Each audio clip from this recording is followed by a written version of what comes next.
نحمده ونصلي على رسوله الكريم اما بعد فاعوذ بالله من الشيطان الرجيم بسم الله الرحمن الرحيم رب اشرح لي صدري ويسر لي امري واحلل عقدة من لساني يفقهوا قولي۔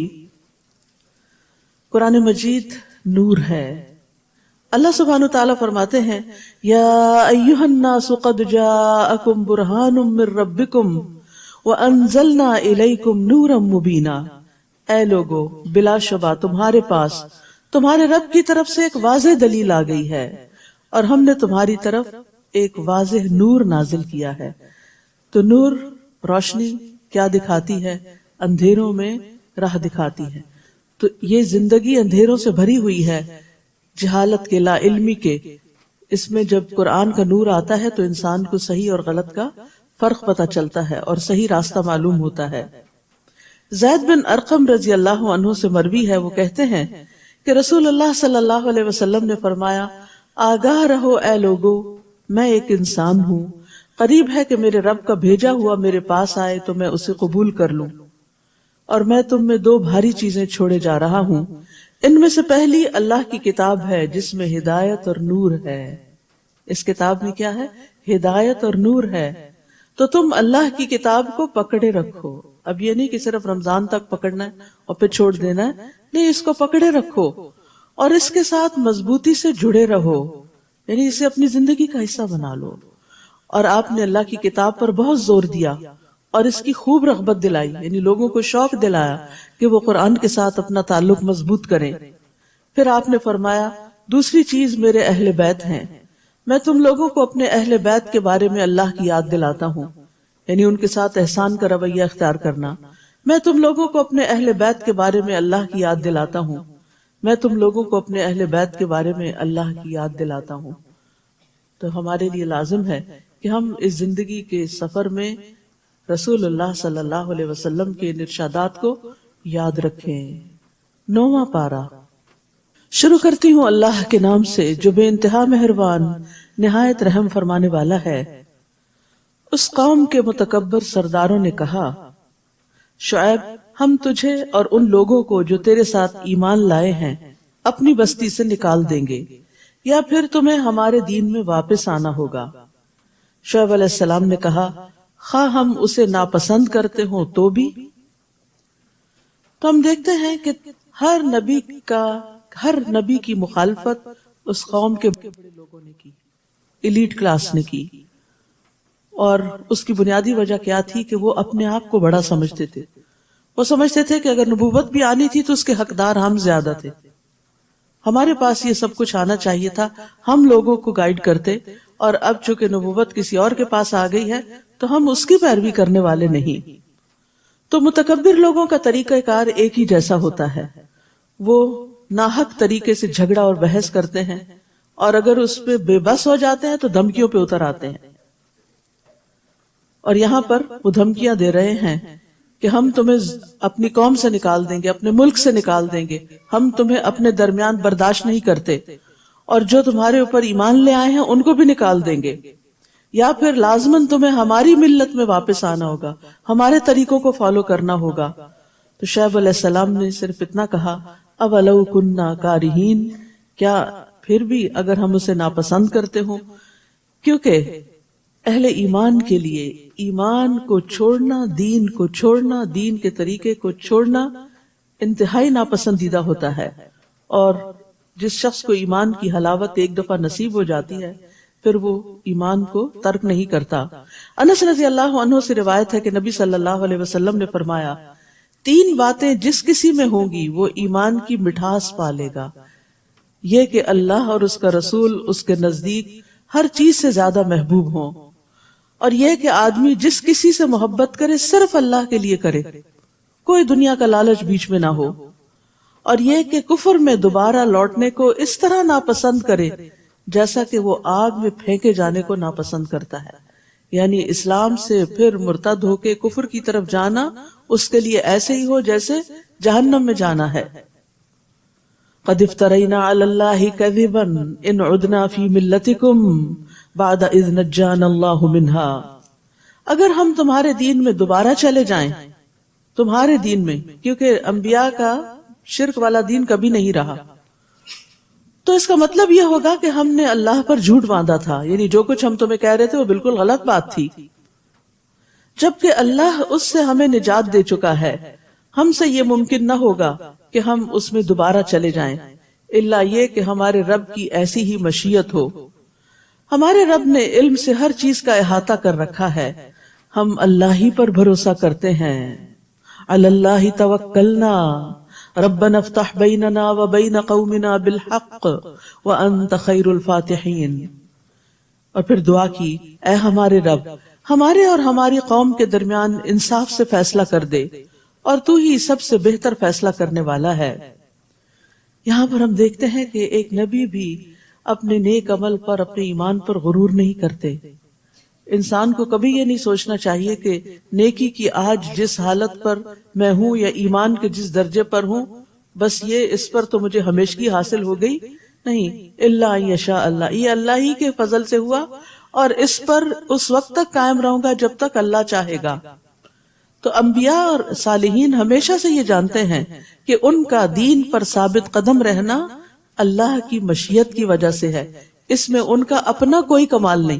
اگر آج ہم یہاں آ کر بیٹھے ہیں تو ہمارا کمال نہیں، ہمارے لیے یہ راستے اللہ سبحانہ تعالیٰ نے آسان کیے اور ہمارے دلوں کو اپنی کتاب کی طرف راغب کیا. اور یاد رکھیے، دل اللہ کے ہاتھ میں ہے. اسی لیے نبی صلی اللہ علیہ وسلم بکثرت یہ دعا مانگتے تھے، اور وہ اللہ کے رسول تھے. یا مقلب القلوب ثبت قلبی علی دینک، اے دلوں کے پھیرنے والے، میرے دل کو اپنے دین پر ثابت قدمی عطا فرما. تو ہم سب کو بھی اس راستے پر ثابت قدمی کی دعا کرنی چاہیے. تو ایک مرتبہ صحابہ نے عرض کیا، یا رسول اللہ صلی اللہ علیہ وسلم، ہم آپ پر اور آپ کی تعلیمات پر ایمان لائے ہیں، کیا آپ کو ہمارے متعلق کسی چیز سے خطرہ ہے کہ ہم پھر جائیں گے؟ آپ نے فرمایا، ہاں، کیونکہ دل اللہ عز و جل کی انگلیوں میں سے 2 انگلیوں کے درمیان ہے، وہ جیسے چاہتا ہے اسے بدل دیتا ہے. تو اس لیے انسان ہدایت پر ہوتے ہوئے بھی ڈرتا رہے کہ کہیں ایسا نہ ہو کہ کوئی ایسی چیز مجھے اس دین سے پھیرنے کا سبب بن جائے. خصوصاً جب انسان کو ایمان کی، دین کی، قرآن کے علم کی حلاوت محسوس ہونے لگتی تو وہ سب سے زیادہ قیمتی چیز اس کو سمجھتا ہے، اور اس پر قائم رہنے کی پھر دعا بھی کرتا ہے، اپنا کمال نہیں سمجھتا. یاد رکھیے، ایک لمحے میں دل پلٹ سکتے ہیں، ایمان سے کفر کی طرف الٹ سکتے ہیں. جبیر بن نفیر سے مروی ہے، وہ کہتے ہیں، میں حمص میں ابو درداء کے پاس ان کے گھر گیا تو وہ اپنی مسجد میں کھڑے نماز پڑھ رہے تھے. جب وہ تشہد میں بیٹھے تو نفاق سے اللہ عز و جل کی پناہ مانگنے لگے. جب انہوں نے سلام پھیرا تو میں نے ان سے کہا، اے ابو درداء، اللہ آپ کو معاف فرمائے، آپ کا نفاق سے کیا تعلق؟ آپ کو کیوں منافقت سے ڈر لگ رہا ہے؟ آپ اور نفاق کا کیا جوڑ؟ انہوں نے 3 دفعہ کہا، اللہم غفرن، اللہم غفرن، اللہم غفرن، اللہ تو معاف کر دینا. فرمایا، اللہ کی قسم، ایک آدمی ایک گھڑی میں ہی ایک فتنے میں ڈال دیا جاتا ہے اور وہ اپنے دین سے پھر جاتا ہے. یعنی بعض اوقات شیطان کوئی ایسا وسوسہ دل میں ڈالتا ہے کہ انسان کہیں سے کہیں پہنچ جاتا ہے. تو اس لیے بہت ضروری ہے کہ انسان اللہ تعالیٰ سے استقامت مانگتا رہے. وقال الملأ الذين كفروا من قومه لئن اتبعتم شعيبا انكم اذا لخاسرون. اس کی قوم کے کافر سرداروں نے کہا، اگر تم لوگوں نے شعیب کی پیروی کی تو تم نقصان اٹھاؤ گے. پھر بالآخر کیا ہوا کہ وہ اپنی ضد پہ اڑے رہے تو اللہ کا عذاب ان پہ آ گیا. فأخذتهم الرجفة فأصبحوا في دارهم جاثمين. پھر انہیں ایک خطرناک زلزلے نے آ لیا اور وہ اپنے گھروں میں اوندھے پڑے رہ گئے. یعنی انہیں زلزلے نے آ پکڑا. انہوں نے شعیب علیہ السلام اور ان کے ساتھیوں کو دھمکایا تھا، ان کو شوق میں ڈالا تھا اور شہر سے نکال دینے کا پروگرام بنایا تھا. تو اللہ سبحانہ تعالیٰ نے ان پہ زلزلہ بھیج کے ان کو پکڑ لیا.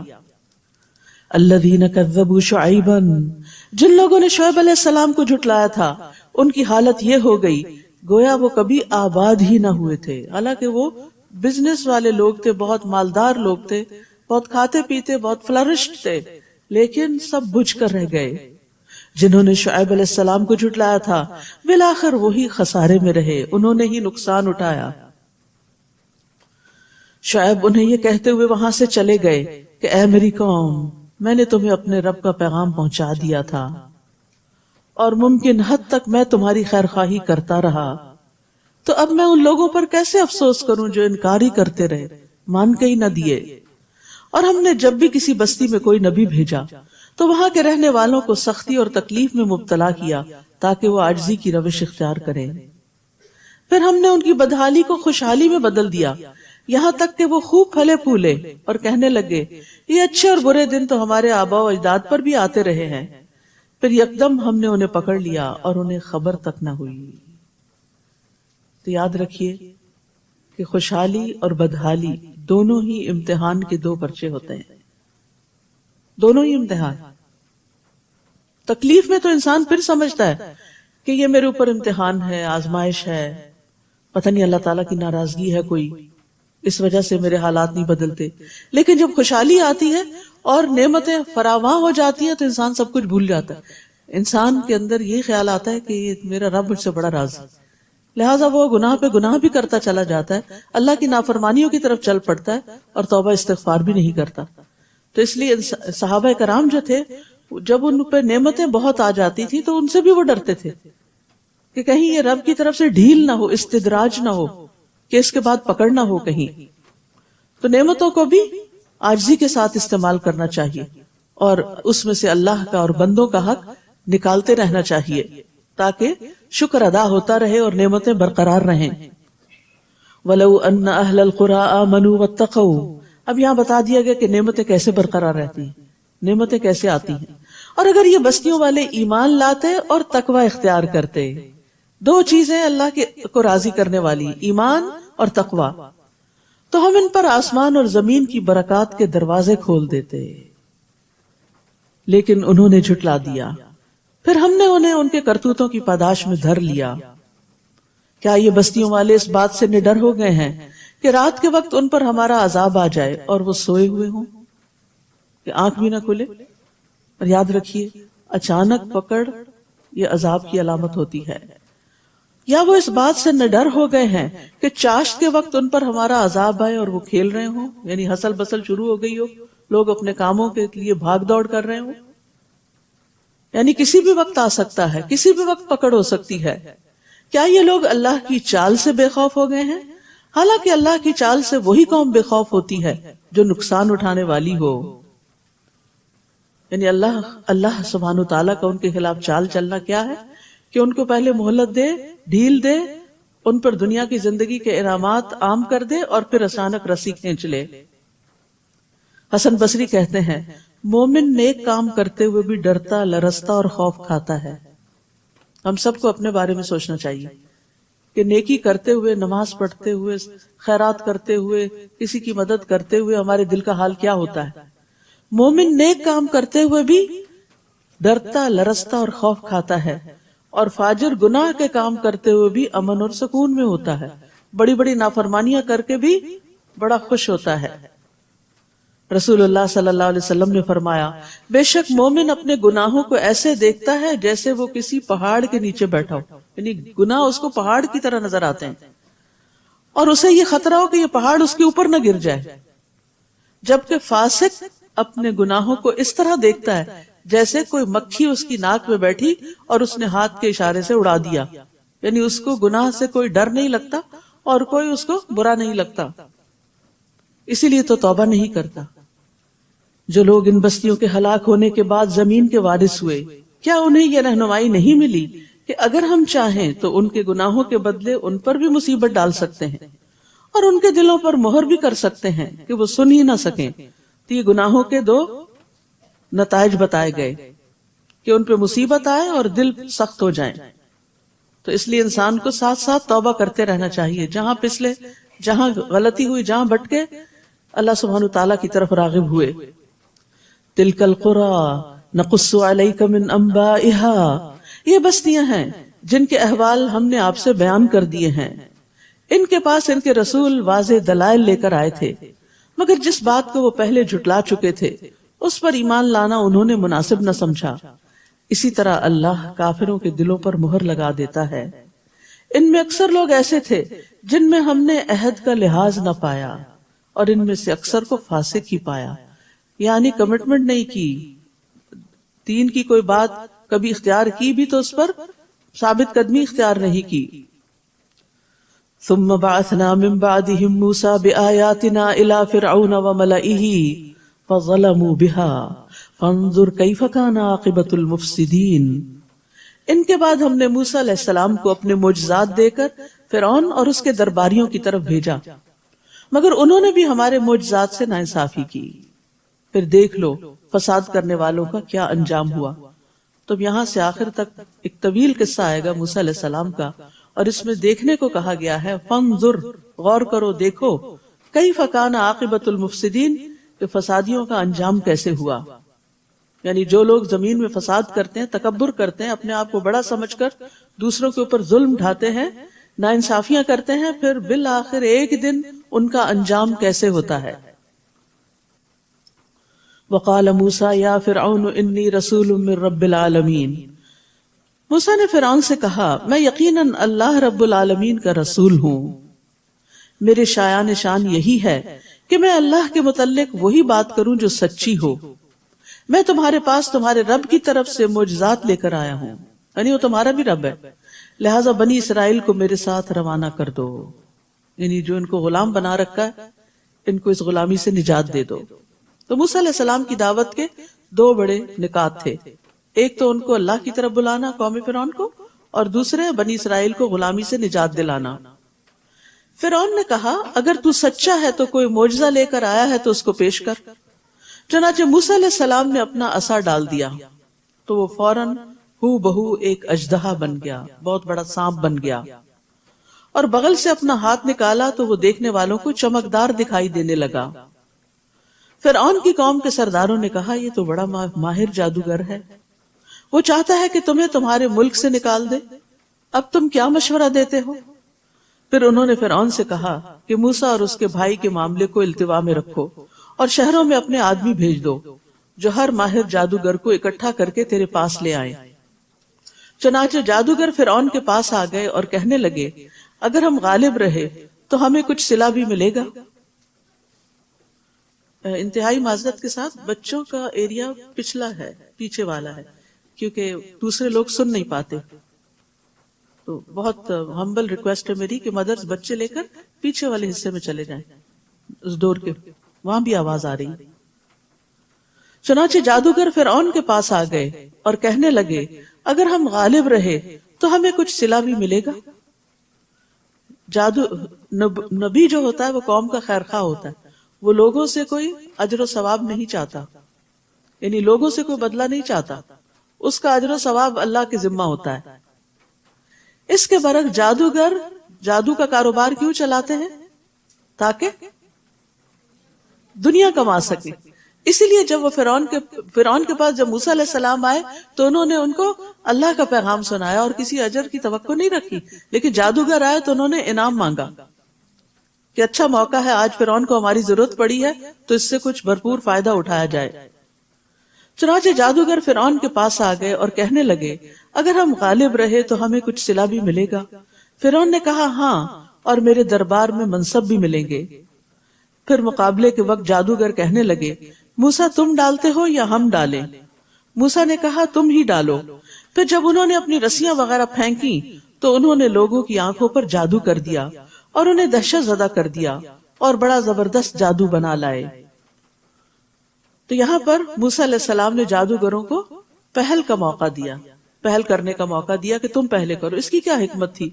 اصل بات تو اللہ ہی بہتر جانتا ہے، لیکن یہ کہ موسیٰ علیہ السلام دیکھنا چاہتے تھے کہ جادوگر زیادہ سے زیادہ کیا کرتے ہیں، ان کی کارکردگی پہ غور کرنا چاہتے تھے، اور پھر یہ بھی کہ جب یہ اپنی چالاکیوں سے فارغ ہو جائیں تو پھر موسیٰ علیہ السلام ان کے اوپر حملہ آور ہوں. اور ویسے بھی یہ کہ حق جب آخر میں آئے گا تو دلوں پر اثر انداز بھی ہوگا. ہم نے موسیٰ کی طرف وحی کی کہ اب تو بھی اپنا عصا ڈال دے. عصا کا پھینکنا تھا کہ وہ اژدہا بن کر فوراً ان کے جھوٹے شعبدے کو نگلنے لگا، اور یہی حکمت نظر آتی ہے کہ سارا جادو ختم ہو گیا. چنانچہ حقیقت ثابت ہو گئی اور جو کچھ ان جادوگروں نے بنایا تھا وہ ملیا میٹ ہو گیا.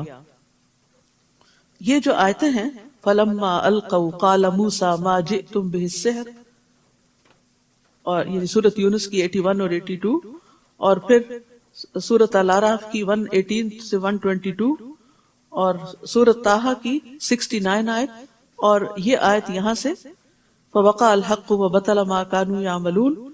یہ اگر کسی کے اوپر شک ہے آپ کو کہ اس پہ جادو ہے تو ایک برتن میں پانی ڈال کے ان پہ یہ آیات پڑھی جائیں اور پھر مسحور کے سر پہ بہا دیا جائے تو اس کو افاقہ ہوتا ہے۔ فوقع الحق وبطل ما كانوا يعملون فغلبوا هنالك وانقلبوا صاغرين۔ فرعون اور اس کے ساتھی اس مقابلے میں مغلوب ہوئے اور وہ ذلیل و خوار ہو کے پلٹے، اور جادوگر بے اختیار سجدے میں گر پڑے۔ حق نظر آ گیا تھا نا ان کو، اور کہنے لگے ہم رب العالمین پر ایمان لائے جو موسیٰ اور ہارون کا رب ہے۔ فرعون نے انہیں کہا، اب آپ دیکھیے پھر دو گروہ ہو گئے۔ فرعون نہیں مانا، ضد میں ہے، لیکن جادوگر جن کا جادو ملیا میٹ ہوا، عاجز ہوئے، وہ مان گئے کہ یہ جادو نہیں ہے جو موسیٰ کے پاس ہے علیہ السلام، یہ حق ہے، لہذا وہ حق کے آگے جھک گئے۔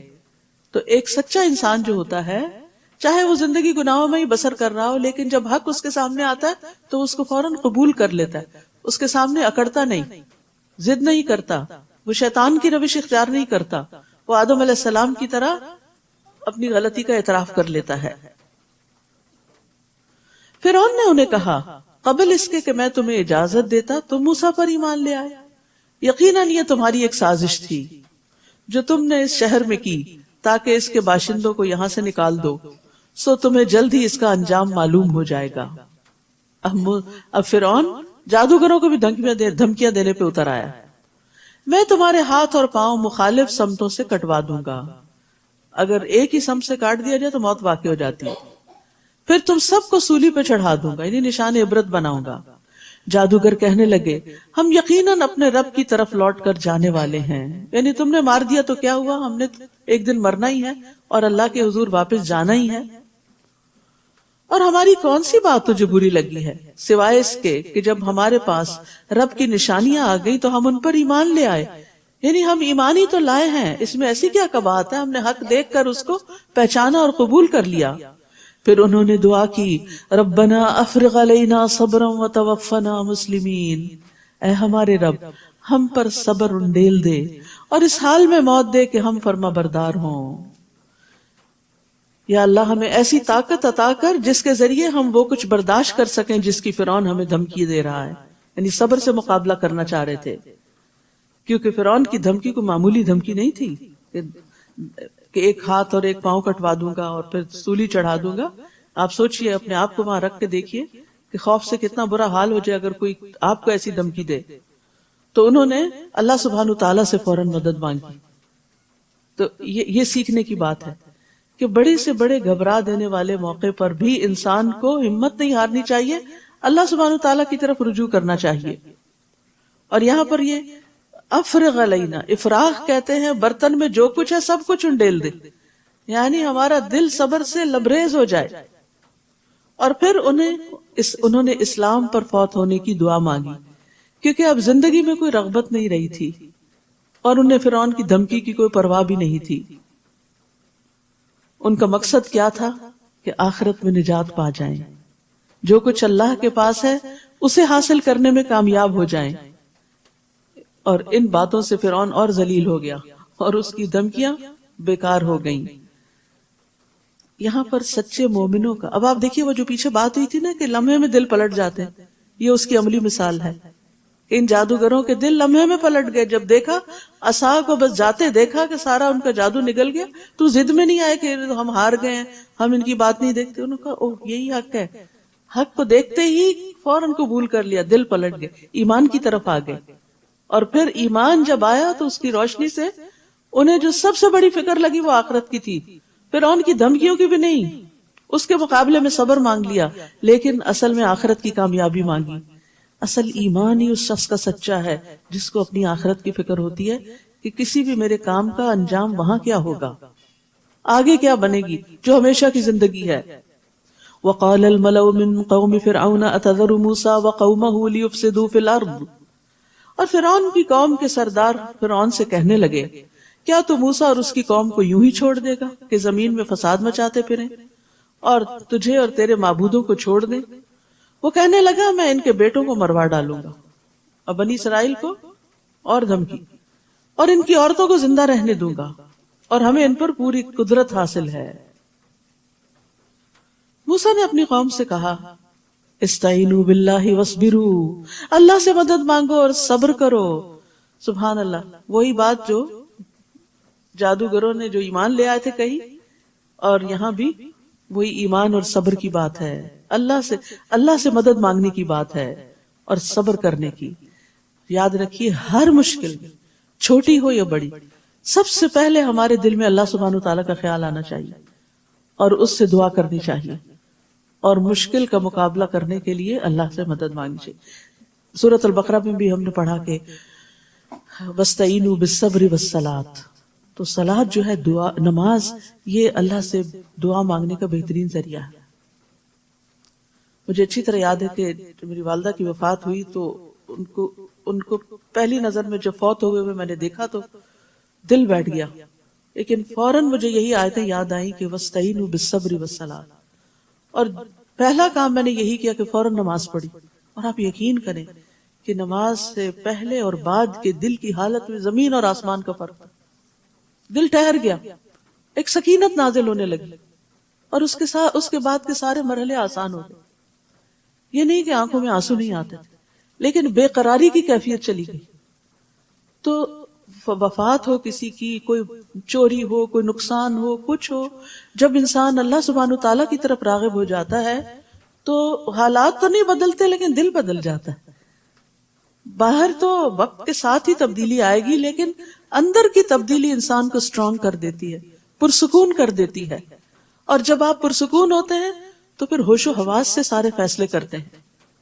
ورنہ عموماً انسان ایسے مواقع پہ جذباتی ہو کے, ٹچی ہو کے ایک دوسرے سے لڑ جھگڑ پڑتا ہے, چھوٹی چھوٹی باتوں پر چیخنا چلانا شروع کر دیتا ہے, جو کہ اللہ تعالیٰ کو ناراض کرنے والی بات ہے.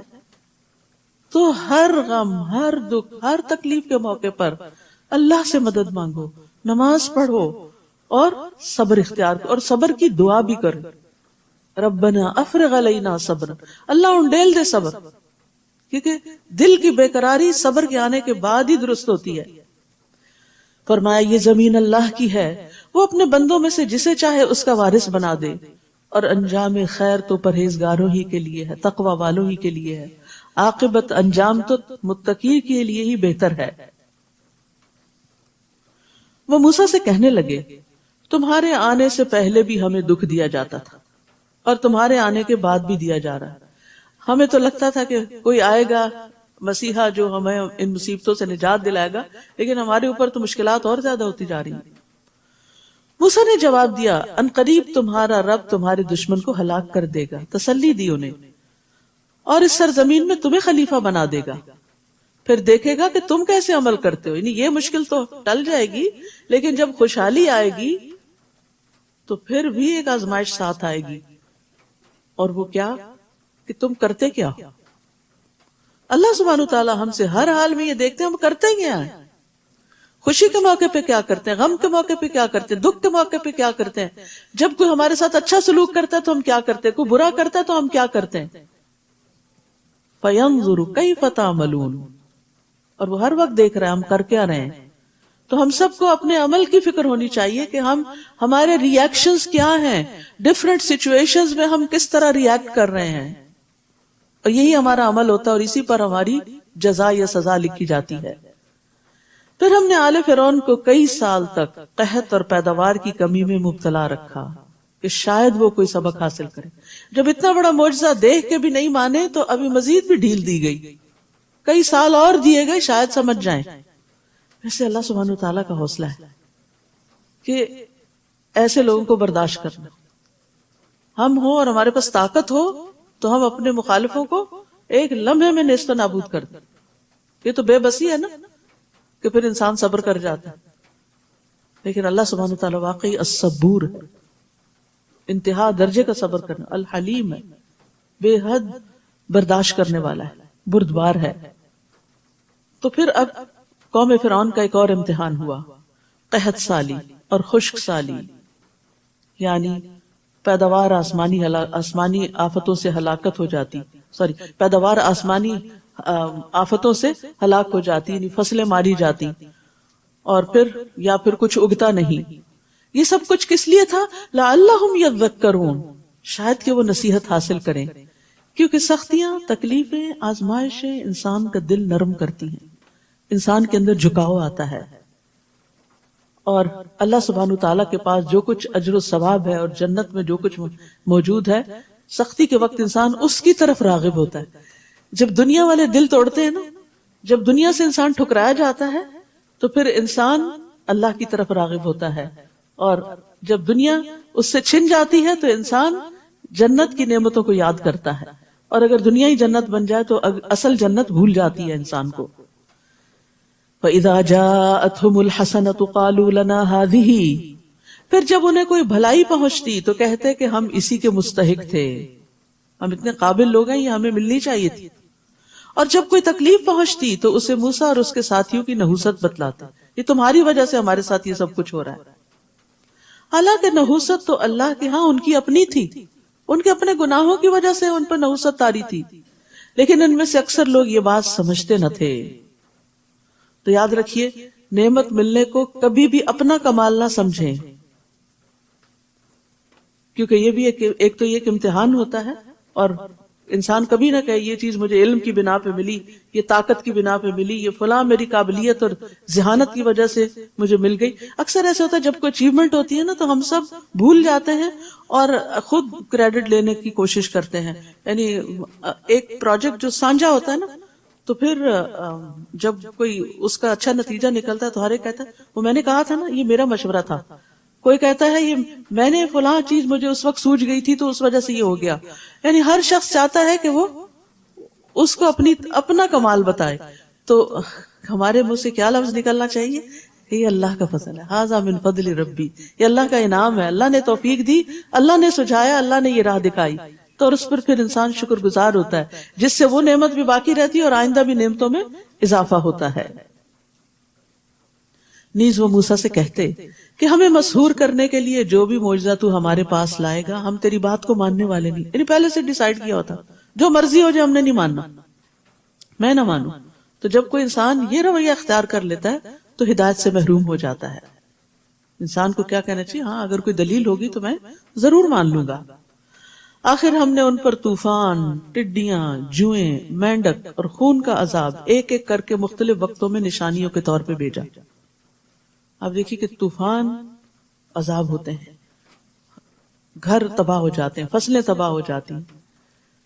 ٹڈی دل جو ہوتے ہیں یہ فصلوں کو تباہ کر دیتے ہیں.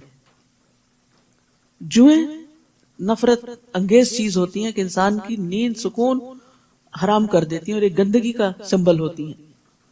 مینڈک ان کے کھانوں میں، ان کے گھروں میں، ان کے بستروں میں، ہر جگہ اچلتے پھرتے تھے. خون کا عذاب ایک تو یہ کہ ان کے پانی میں خون مل گیا، دوسرے یہ کہا جاتا ہے کہ ان کو نکسیر کی بیماری لاحق ہو گئی کہ ناک سے خون گرتا رہتا تھا. تو یہ مختلف عذاب وقتاً فوقتاً ان کے اوپر آئے، پھر بھی وہ اکڑے ہی رہے. استغفر اللہ، کیسے سخت دل لوگ تھے کہ کسی مصیبت پہ جھکے نہیں، کیونکہ وہ تھے ہی مجرم لوگ. اور جب ان پر کوئی عذاب آ پڑتا تو کہتے موسیٰ تیرے رب نے تجھ سے جو دعا کرنے کا عہد کیا ہو، تیرے رب نے تجھ سے جو دعا قبول کرنے کا عہد کیا ہوا ہے تو ہمارے لیے دعا کر، تو دعا کر. بنی اسرائیل بھی موسیٰ علیہ السلام سے دعا کرواتی اور فرعونی بھی کہتے تو دعا کر، خود نہیں راغب ہوتے. خود دعا کرنا سب سے افضل ہوتا ہے کیونکہ انسان کا اپنے رب کے ساتھ ایک تعلق مضبوط ہوتا ہے، اور یہ عبادت کا نچوڑ ہے، یہ عبادت کی قسم ہے. تو وہ دعا کرواتے اگر تو ہم سے عذاب کو دور کر دے گا تو ہم یقیناً تجھ پر ایمان لے آئیں گے اور بنی اسرائیل کو تیرے ساتھ روانہ کر دیں گے، ان کو آزاد کر دیں گے. پھر جب ہم ان سے وہ عذاب ایک مدت تک ہٹا دیتے تو وہ عہد توڑ دیتے، پھر اسی ڈگر پہ آ جاتے.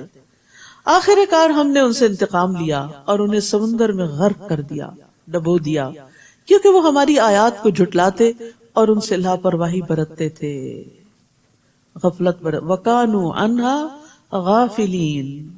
یعنی ان کو ڈبونے کی وجہ کیا تھی؟ ایک تو آیات کی تکذیب اور دوسرے غفلت، یعنی کسی چیز کو یاد کرنے سے ذہن کا بہک جانا، اور یہاں جان بوجھ کے غفلت اختیار کرنا.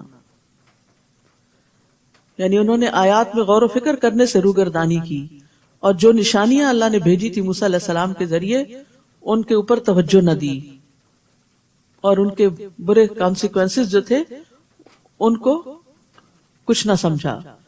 پھر ہم نے ان کا وارث ان لوگوں کو بنایا جو کمزور سمجھے جاتے تھے۔ وہ کون تھے؟ بنی اسرائیل۔ اور اس سرزمین کا وارث بھی بنایا جس کے مشرق و مغرب میں ہم نے برکت رکھی ہوئی ہے، فلسطین۔ اور بنی اسرائیل کے حق میں آپ کے رب کا اچھا وعدہ پورا ہو گیا، اور بنی اسرائیل کے حق میں آپ کے رب کا اچھا وعدہ پورا ہو گیا کیونکہ انہوں نے صبر کیا تھا۔ بما صبروا، حدیث میں آتا ہے وَعْلَمْ أَنَّ النَّصْرَ مَعَ الصَّبْرِ، جان رکھو کامیابی صبر کے ساتھ، صبر کے ساتھ۔ اور صبر کیا ہے؟ ٹھہر جانا، رک جانا، منفی ری ایکشن سے بچنا۔ اور فرعون اور اس کی قوم جو کچھ عمارتیں بناتے اور انگوروں کے باغ بیلوں پہ چڑھاتے تھے سب کو ہم نے تباہ کر دیا، کوئی ان کی دیکھ بھال کرنے والا ہی نہ رہا، سارے ڈوب گئے، کوئی ان کی زبان پڑھنے والا نہ رہا۔ اب ہزاروں سال کے بعد اس کو کنفیگر کیا جا رہا ہے کہ یہ کیا ان کی لکھائیاں تھی، کیا لکھا ہوا ہے، کہ یہ سب کچھ کس چیز کا سمبل ہے، کیونکہ کوئی بھی نہ بچا کہ جو اس ورثے کو سنبھالتا۔ وَجَاوَزْنَا بِبَنِي إِسْرَائِيلَ الْبَحْرَ فَأَتَوْا عَلَىٰ قَوْمٍ يَعْكُفُونَ عَلَىٰ أَصْنَامٍ لَهُمْ، اور جب ہم نے بنی اسرائیل کو سمندر سے پار اتارا تو وہ ایک ایسی قوم کے پاس آئے جو اپنے بتوں کی عبادت میں لگے ہوئے تھے۔ کہنے لگے موسیٰ ہمیں بھی ایک ایسا الہ بنا دو جیسے ان لوگوں کا الہ ہے۔ موسیٰ نے کہا تم بڑے جاہل لوگ ہو، بہت ناسمجھ ہو، اللہ نے تمہیں فرعون جیسے ظالم سے نجات دی اور تم وہاں سے نکل کے آزاد ہو کے اللہ ہی کے ساتھ ناانصافی کر رہے ہو، شرک کرنے لگے ہو۔ ایسا کیوں کہا تم نے؟ اصل میں بنی اسرائیل اگرچہ مسلمان قوم تھی لیکن طویل عرصے تک فرعونیوں کی غلامی کی وجہ سے ان کی معاشرت سے متاثر ہو چکی تھی، ان کے طریقہ عبادت وغیرہ سے۔ تو ان کے ہاں گائے کی پوجا ہوتی تھی، تو انہوں نے بھی کہا کہ ہمیں بھی ایسا ہی کوئی بت بنا دیا جائے۔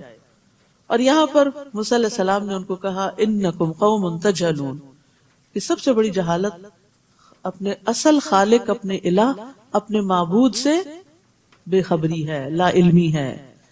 یعنی ایک شخص کتنا بھی پڑھا لکھا ہو لیکن اپنے کریٹر کو، اپنے پیدا کرنے والے کو، اپنے مالک کو، اپنے رازق کو نہیں پہچانتا تو وہ جاہل ہے۔ اور پھر اس کے ساتھ اگر کسی اور کو الہ بناتا ہے تو یہ بہت بڑا ظلم ہے۔ سب سے عظیم گناہ، بڑا گناہ خالق کے ساتھ شریک ٹھہرانا ہے۔ عبداللہ بن مسعود نے بیان کیا میں نے نبی صلی اللہ علیہ وسلم سے پوچھا اللہ کے نزدیک کون سا گناہ سب سے بڑا ہے؟ آپ نے فرمایا یہ کہ تم اللہ کے ساتھ کسی کو برابر ٹھہراؤ حالانکہ اللہ ہی نے تم کو پیدا کیا۔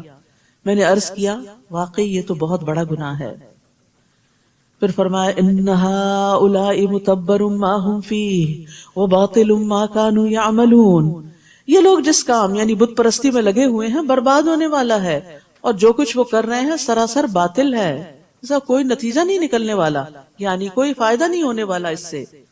پھر کہا کیا میں اللہ کے علاوہ تمہارے لیے کوئی اور الہ تلاش کروں حالانکہ اس نے تمہیں تمام جہان والوں پر فضیلت بخشی، اس کے تو تم پر انعامات ہیں اور تم اس کو چھوڑ کے کسی اور کی طرف راغب ہوتے ہو۔ کتنا بڑا ظلم۔ انسانوں میں سے بھی اگر کوئی ہمارا محسن ہو اور ہم اس کو چھوڑ کے کسی اور کا شکریہ ادا کریں تو یہ بڑے زیادتی والی بات ہے۔ وَلِلَّهِ الْمَثَلُ الْأَعْلَىٰ، اللہ کا تو حق ہی بہت بڑا ہے کہ انسان اس کو چھوڑ کے کسی اور کی طرف راغب ہو۔ اور اے بنی اسرائیل وہ وقت یاد کرو جب ہم نے تمہیں فرعونیوں سے نجات دی، وہ تمہارے بیٹوں کو مار ڈالتے تھے اور تمہاری عورتوں کو زندہ رہنے دیتے تھے، اور اس میں تمہارے لیے تمہارے رب کی طرف سے ایک بڑی آزمائش تھی، بڑا مشکل کڑا وقت تھا تم پر۔ اور ہم نے موسیٰ سے 30 راتوں کا وعدہ کیا، پھر اسے 10 مزید راتوں سے پورا کیا، تو اس کے رب کی مقرر مدت 40 راتیں پوری ہو گئی۔ اور جاتے وقت موسیٰ نے اپنے بھائی ہارون سے کہا تم میری قوم میں میرے خلیفہ بنو، اصلاح کرتے رہنا اور فساد کرنے والوں کی راہ پہ نہ چلنا۔ موسیٰ علیہ السلام کو ساری قوم ہر طرح کی چیزوں سے آئسولیٹ کر کے اللہ تعالیٰ پہاڑ پہ لے گئے تھے، انہیں تورات دینا تھی۔ علم حاصل کرنے کے لیے یکسوئی بڑی ضروری ہے۔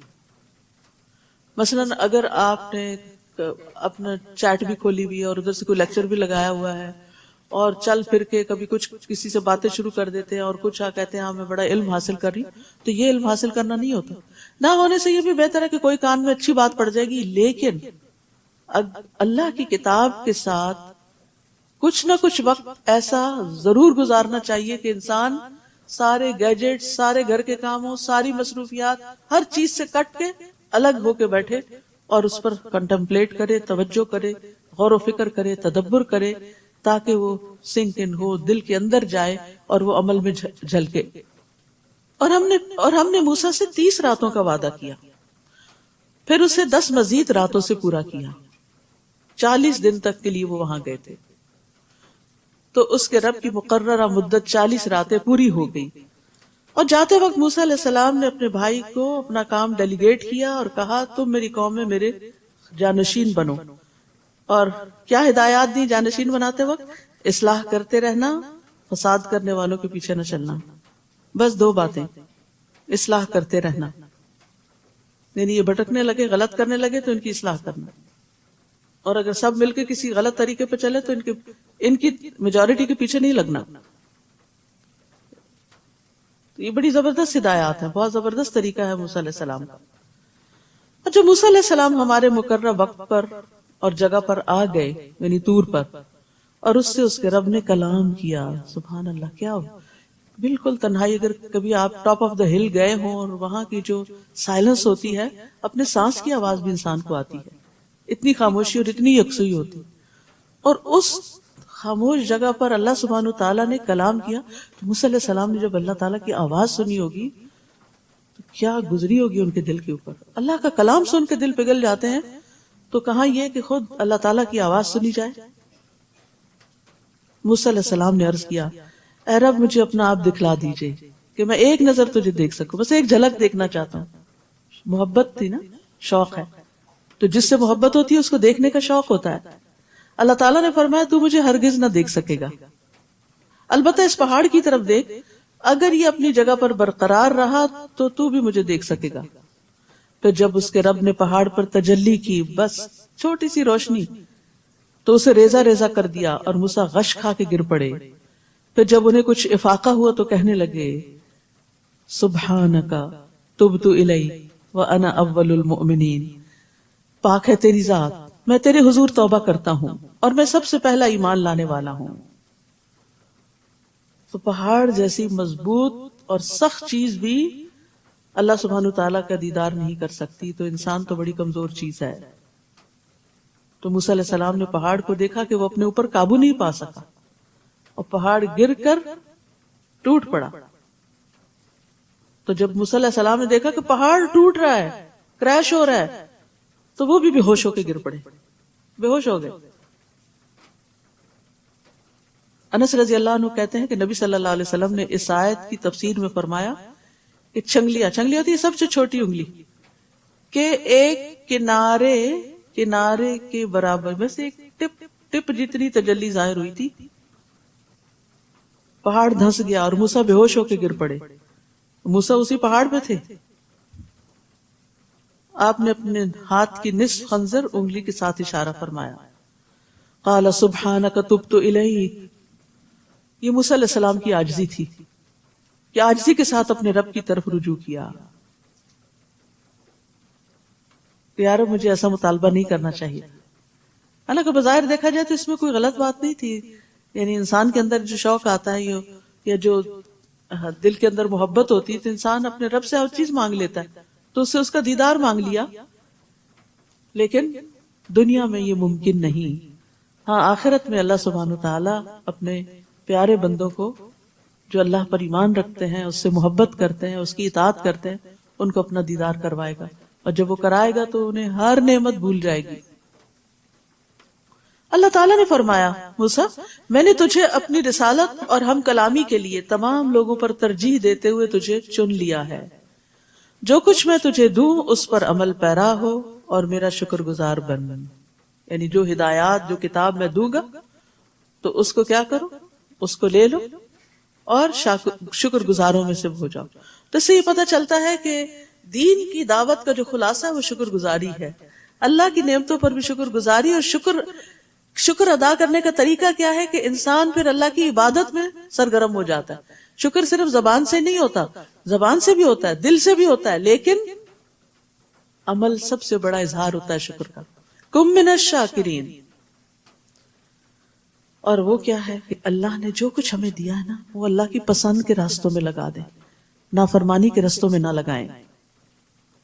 اور اس کے لیے ہم نے تختیوں میں ہر طرح کی نصیحت اور ہر ایک بات کی تفصیل لکھ دی تھی، اور حکم دیا اس پر مضبوطی سے عمل کرو. فخذها بقوة. اور اپنی قوم کو بھی حکم دو کہ وہ ان پر اچھی طرح عمل کریں. یأخذوا بأحسنها. ان قریب میں تمہیں فاسقوں کا گھر دکھلاؤں گا. تو قوت سے پکڑنے سے مراد یہ نہیں کہ زور سے پکڑ لو، اس کا مطلب یہ ہے کہ دل کی مضبوطی، پکے عزم کے ساتھ پکڑو اور عمل کرو. کیونکہ انسان جب کمزور ارادے سے کسی چیز کو لیتا ہے تو ڈھیلے ڈھالے طریقے سے ہی پکڑتا ہے. جو چیز قیمتی ہوتی ہے اس کو سنبھال کے رکھتا ہے اور اس پر نیت اور ارادہ بھی کر لیتا ہے. تو یأخذوا بأحسنها، اس کے بہترین حصے کو لے لے. تو کیا اس کا مطلب ہے کہ قرآن میں کچھ حصہ اچھا ہے اور کچھ بہت زیادہ اچھا ہے؟ جی ہاں. بات یہ ہے کہ قرآن کے علاوہ جب وہ کچھ سنتے ہیں تو قرآن کی پیروی کرتے ہیں، دوسری چیز کی پیروی نہیں کرتے. یعنی اس کا مطلب یہ بتایا جاتا ہے کہ وہ قرآن سنتے ہیں اور اس کے علاوہ بھی لیکن پیروی قرآن ہی کی کرتے ہیں. ایسے لوگوں کے لیے خوشخبری ہے. فبشر عباد الذین یستمعون القول فیتبعون احسنہ. تو میرے بندوں کو خوشخبری دے دیجئے جو کان لگا کے بات سنتے ہیں پھر اس میں سے سب سے اچھی بات کی پیروی کرتے ہیں. اور اپنی آیتوں سے ان لوگوں کی نگاہیں پھیر دوں گا جو بلا وجہ زمین میں اکڑتے ہیں. تکبر ہدایت کے راستے میں رکاوٹ بن جاتا ہے. اللہ تعالیٰ ایسے لوگوں کو غور و فکر کی صلاحیت ہی نہیں دیتا. وہ خواہ کوئی بھی نشانی دیکھ لیں اس پر ایمان نہ لائیں. وہ کوئی بھی نشانی دیکھ لیں اس پر ایمان نہیں لائیں گے، اور راہ ہدایت دیکھ لیں تو اسے اختیار نہیں کرتے، اور اگر گمراہی دیکھ لیں تو اسے فوراً اختیار کرتے ہیں. ان کی یہ حالت اس لیے ہے کہ انہوں نے ہماری آیات کو جھٹلا دیا اور ان سے بے پرواہی کرتے رہے. تو یاد رکھیے، حق سے ضد رکھنے کی وجہ سے انسان ہدایت سے محروم ہو جاتا ہے. تو علم سے محروم کرنے والے اسباب میں تکبر اور بے صبرا پن اور حق سے ضد. ایک اور روایت، ایک اور قول ہے کسی کا کہ العلم یضیع بین الحیاء والکبر. علم حیا اور تکبر حاصل کرنے والا شخص حاصل نہیں کر سکتا، کہ جو اپنے آپ کو بڑی چیز سمجھے اور ہر چیز کو صرف کریٹیکلی دیکھتا رہے، یہاں یہ غلطی ہے وہاں وہ کمی ہے، وہ پھر اس میں سے موتی نہیں چن سکتا، اس میں سے اچھی بات نہیں اختیار کر سکتا. تو یہ بڑی ڈرانے والی بات ہے. سأصرف عن آیاتی الذین یتکبرون فی الارض بغیر الحق، کہ میں اپنی آیات سے ان لوگوں کو پھیر دوں گا جو زمین میں ناحق تکبر کرتے ہیں. یعنی ان کے دلوں سے قرآن کے فہم کو روک لوں گا. اور جن لوگوں نے ہماری آیات کو اور آخرت کی ملاقات کو جھٹلا دیا ان کے اعمال ضائع ہو گئے، اور انہیں وہی کچھ بدلہ دیا جائے گا جو کام وہ دنیا میں کرتے رہے. موسیٰ علیہ السلام کے طور پر جانے کے بعد اس کی قوم نے اپنے زیوروں سے ایک بچڑے کا جسم یعنی پتلا بنا لیا جس میں سے بیل کی آواز نکلتی تھی. ان لوگوں نے یہ نہ دیکھا کہ وہ نہ تو کوئی ان سے بات کرتا ہے نہ ہی ان کو راستہ دکھا سکتا ہے، پھر بھی انہوں نے اسے الہ بنا لیا، اور وہ تھے ہی بے انصاف لوگ، نہ سمجھ لوگ. اور جب وہ شرمسار ہوئے اور دیکھا کہ وہ گمراہ ہو گئے ہیں تو کہنے لگے لئن لم یرحمنا ربنا ویغفر لنا لنکونن من الخاسرین. اگر ہمارے رب نے ہم پر رحم نہ کیا اور ہمیں معاف نہ کیا تو ہم برباد ہو جائیں گے. پلٹ آئے، توبہ کر لی. اور جب موسیٰ علیہ السلام غصے اور رنج سے بھرے ہوئے اپنی قوم کی طرف واپس آئے، وہ 40 دن کے بعد، تو انہیں کہا تم لوگوں نے میرے بعد بہت بری جانشینی کی. تمہیں کیا جلدی پڑی تھی کہ اپنے رب کے حکم کا انتظار بھی نہ کیا کہ میں آتا اور تمہیں بتاتا کہ رب تم سے کیا چاہتا ہے. پھر تختیاں پھینک دی اور اپنے بھائی کو سر سے پکڑ کر اپنی طرف کھینچنے لگے، یعنی غصے کی وجہ سے کہ یہ سب کچھ کیوں ہو گیا. ایک مومن جو ہوتا ہے اس کا غصہ اپنی ذات پہ نہیں ہوتا، ذاتی معاملے میں نہیں ہوتا، اس کا غصہ حق اور ہدایت اور دین کی وجہ سے ہوتا ہے. تو اس موسیٰ علیہ السلام کا یہاں غصہ اس وجہ سے تھا کہ قوم بت پرستی میں مبتلا ہو گئی تھی. اور بھائی کو چونکہ نگران بنا کر گئے تھے، اس لیے بھائی کو پکڑ لیا اور اپنی طرف کھینچنے لگے۔ ہارون نے کہا اے میری ماں کے بیٹے، ان کو نرم کرنے کے لیے پیار سے پکارا، ان لوگوں نے مجھے کمزور سمجھا اور قریب تھا کہ مجھے مار ہی ڈالتے۔ بعض اوقات لوگ لیڈر کی بات نہیں سنتے، لہٰذا دشمنوں کو مجھ پر ہنسنے کا موقع نہ دو اور مجھے ان ظالم لوگوں کے ساتھ شامل نہ کرو۔ یعنی میں خود ان کے ساتھ شامل نہیں تھا، لیکن میں ان کو روک بھی نہیں سکا۔ یہاں پر موسیٰ علیہ السلام جو کہتے ہیں اجلتم امر ربکم، یعنی تمہیں کیا جلدی پڑی تھی کہ اپنے رب کے حکم کا انتظار بھی نہ کیا؟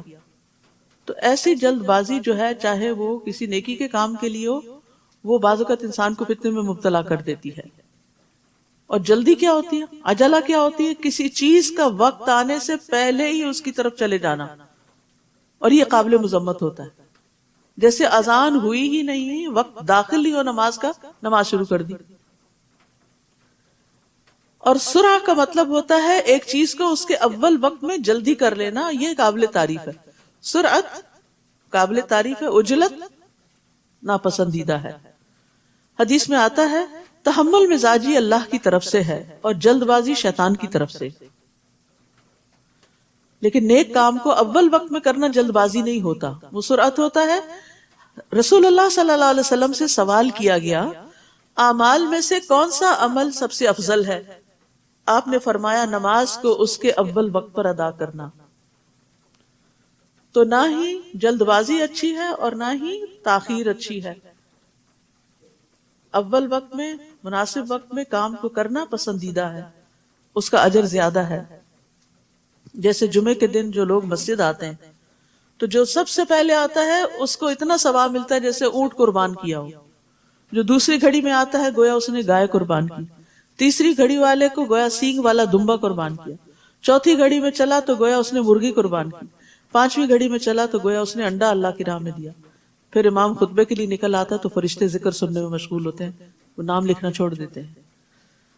تو اول وقت نیکی کے کام میں یعنی تاخیر نہ کرنا یہ پسندیدہ ہے۔ اب موسیٰ علیہ السلام دعا کرتے ہیں قال رب اغفر لی ولی قال رب اغفر لی ولی وادخلنا فی رحمتک وانت ارحم الراحمین۔ پر اے میرے رب، ربی اے میرے رب، مجھے اور میرے بھائی کو بخش دے اور ہمیں اپنی رحمت میں داخل فرما، تو ہی سب سے زیادہ رحم کرنے والا ہے۔ بندہ مومن ہر حال میں اپنے رب کی طرف راغب ہوتا ہے اور اپنے رب سے دعائیں کرتا ہے۔ ان الذين اتخذوا العجل سينالهم غضب من ربهم وذلة في الحياة الدنيا وكذلك نجزي المفترين۔ اللہ تعالیٰ نے جواب میں فرمایا جن لوگوں نے بچڑے کو الہ بنایا تھا ان پر ضرور ان کے رب کا غضب نازل ہوگا، ان پر ضرور ان کے رب کا غضب نازل ہوگا اور وہ اس دنیا کی زندگی میں رسوا ہوں گے۔ یہ گناہوں کا نتیجہ، اور اللہ پر جھوٹ گھڑنے والوں کو ہم ایسی ہی سزا دیتے ہیں۔ اور جن لوگوں نے برے عمل کیے پھر اس کے بعد توبہ کر لی اور ایمان لے آئے تو اس کے بعد تیرا رب یقیناً بخشنے والا اور رحم کرنے والا ہے۔ یعنی ظلم کے باوجود لوگوں کو معاف کر دیتا ہے اگر وہ معافی مانگ لیں، پلٹ آئیں۔ وَهُوَ الَّذِي يَقْبَلُ التَّوْبَةَ عَنْ عِبَادِهِ وَيَعْفُو عَنِ السَّيِّئَاتِ، وہی تو ہے جو اپنے بندوں کی توبہ قبول کرتا ہے اور ان کی برائیوں کو معاف کرتا ہے۔ تو یاد رکھیے گناہ کتنے بھی ہوں توبہ سے معاف ہو جاتے ہیں۔ نبی صلی اللہ علیہ وسلم نے فرمایا اگر تم اتنے گناہ کرو کہ آسمان تک پہنچ جائیں پھر تم توبہ کرو تو اللہ تم کو معاف کر دے گا۔ لیکن اس امید پر انسان ڈھیٹ بن کر گناہ نہ کرتا چلا جائے۔ بعض غلطیاں جو بہت بڑی ہوتی ہیں بظاہر کرنے میں چھوٹی ہوتی ہیں لیکن انجام ان کا بڑا بھیانک ہوتا ہے کہ زمین آسمان کی فضا کو بھر دے، تو ایسی بڑی غلطی بھی ہو جائے تو اللہ کی طرف رجوع کر کے توبہ کر لینی چاہیے۔ اور جب موسیٰ کا غصہ فرو ہوا، یعنی جب موسیٰ علیہ السلام کا غصہ ٹھنڈا ہو گیا تو اس نے تختیاں اٹھا لی اور ان کی تحریر کے مطابق یہ ان لوگوں کے لیے ہدایت اور رحمت تھی جو اپنے رب سے ڈرتے ہیں۔ تو سہل بن عبداللہ کہتے ہیں کہ دنیا اور آخرت کی ہر بھلائی کی بنیاد اللہ سے خوف کرنا ہے۔ تو تورات ہدایت تھی لیکن کس کے لیے؟ ہم لربہم یرہبون، جو اپنے رب سے ڈرتے ہیں۔ اور قرآن ہدایت ہے لیکن کس کے لیے؟ جو اپنے رب کا تقوی اختیار کرتے ہیں. اور ہماری طے شدہ میعاد کے لیے موسیٰ نے اپنی قوم سے 70 آدمی چن لیے. پھر جب انہیں زلزلے نے آ لیا تو موسیٰ نے عرض کیا اے میرے رب اگر تو چاہتا تو اس سے پہلے بھی انہیں اور مجھے بھی ہلاک کر سکتا تھا. تو ہم سب کو اس جرم میں ہلاک کرتا ہے جو ہم میں سے کچھ نادانوں نے کیا تھا. یہ تو تیری ایک آزمائش تھی جس سے تو جسے چاہتا ہے گمراہ کرتا ہے اور جسے چاہے سیدھی راہ دکھاتا ہے. تو ہی ہمارا سرپرست ہے لہٰذا ہمیں معاف فرما اور ہم پر رحم فرما اور تو ہی سب سے بڑھ کر معاف کرنے والا ہے. انت ولینا فاغفر لنا وارحمنا وانت خیر الغافرین واکتب لنا فی هذه الدنیا حسنہ وفی الآخرہ انا ہدنا الیک. اور ہمارے لیے اس دنیا میں بھی نیکی بھلائی لکھ دے، حسنہ لکھ دے، اور آخرت میں بھی ہم نے تیری طرف رجوع کر لیا. اللہ تعالیٰ نے جواب میں فرمایا سزا تو میں اسے ہی دیتا ہوں جسے چاہوں گا، مگر میری رحمت ہر چیز کو گھیرے ہوئے ہے. وسعت ورحمتی وسعت کل شیء. لہٰذا جو لوگ تقوی اختیار کرتے ہیں، زکوٰۃ دیتے ہیں اور ہماری آیات پر ایمان لاتے ہیں ان کے لیے میں رحمت ہی لکھوں گا. تو اللہ کی رحمت پانے کے لیے کیا کرنا چاہیے؟ تقوی، زکوٰۃ اور آیات پر ایمان. جو لوگ اس رسول کی پیروی کرتے ہیں جو نبی امی ہے، جس کا ذکر وہ اپنے ہاں تورات اور انجیل میں لکھا ہوا پاتے ہیں، وہ رسول انہیں نیکی کا حکم دیتا اور برائی سے روکتا ہے، ان کے لیے پاکیزہ چیزوں کو حلال اور گندی چیزوں کو حرام کرتا ہے، ان کے بوجھ ان پر سے اتارتا ہے اور وہ بندشیں کھولتا ہے جن میں وہ جکڑے ہوئے تھے. لہٰذا جو لوگ اس پر ایمان لائے اور اس کی حمایت اور مدد کی اور اس روشنی کی پیروی کی جو اس کے ساتھ نازل کی گئی ہے تو یہی لوگ فلاح پانے والے ہیں. تو یہاں پر نبی امی سے مراد کون ہے؟ رسول اللہ صلی اللہ علیہ وسلم. آپ کو امی کیوں کہا گیا؟ کیونکہ آپ لکھ پڑھ نہیں سکتے تھے. اس کے باوجود آپ پر اللہ نے جو علم نازل کیا اس کی کوئی مثال نہیں، وہ پڑھے لکھوں کے پاس بھی نہیں. اللہ تعالیٰ نے نبی صلی اللہ علیہ وسلم کی وجہ سے امت کو آسانی بخشی جس کا یہاں ذکر کیا جا رہا ہے، اور آپ واقعی آسانیاں دیتے تھے. آپ فرماتے ہیں اگر میری امت پر مشقت نہ ہوتی تو میں انہیں ہر نماز کے وقت وضو کرنے کا حکم دیتا. لیکن اب کیا ہے؟ نہیں، وضو کا بھی ہر نماز کے لیے تازہ وضو کرنے کا حکم دیتا.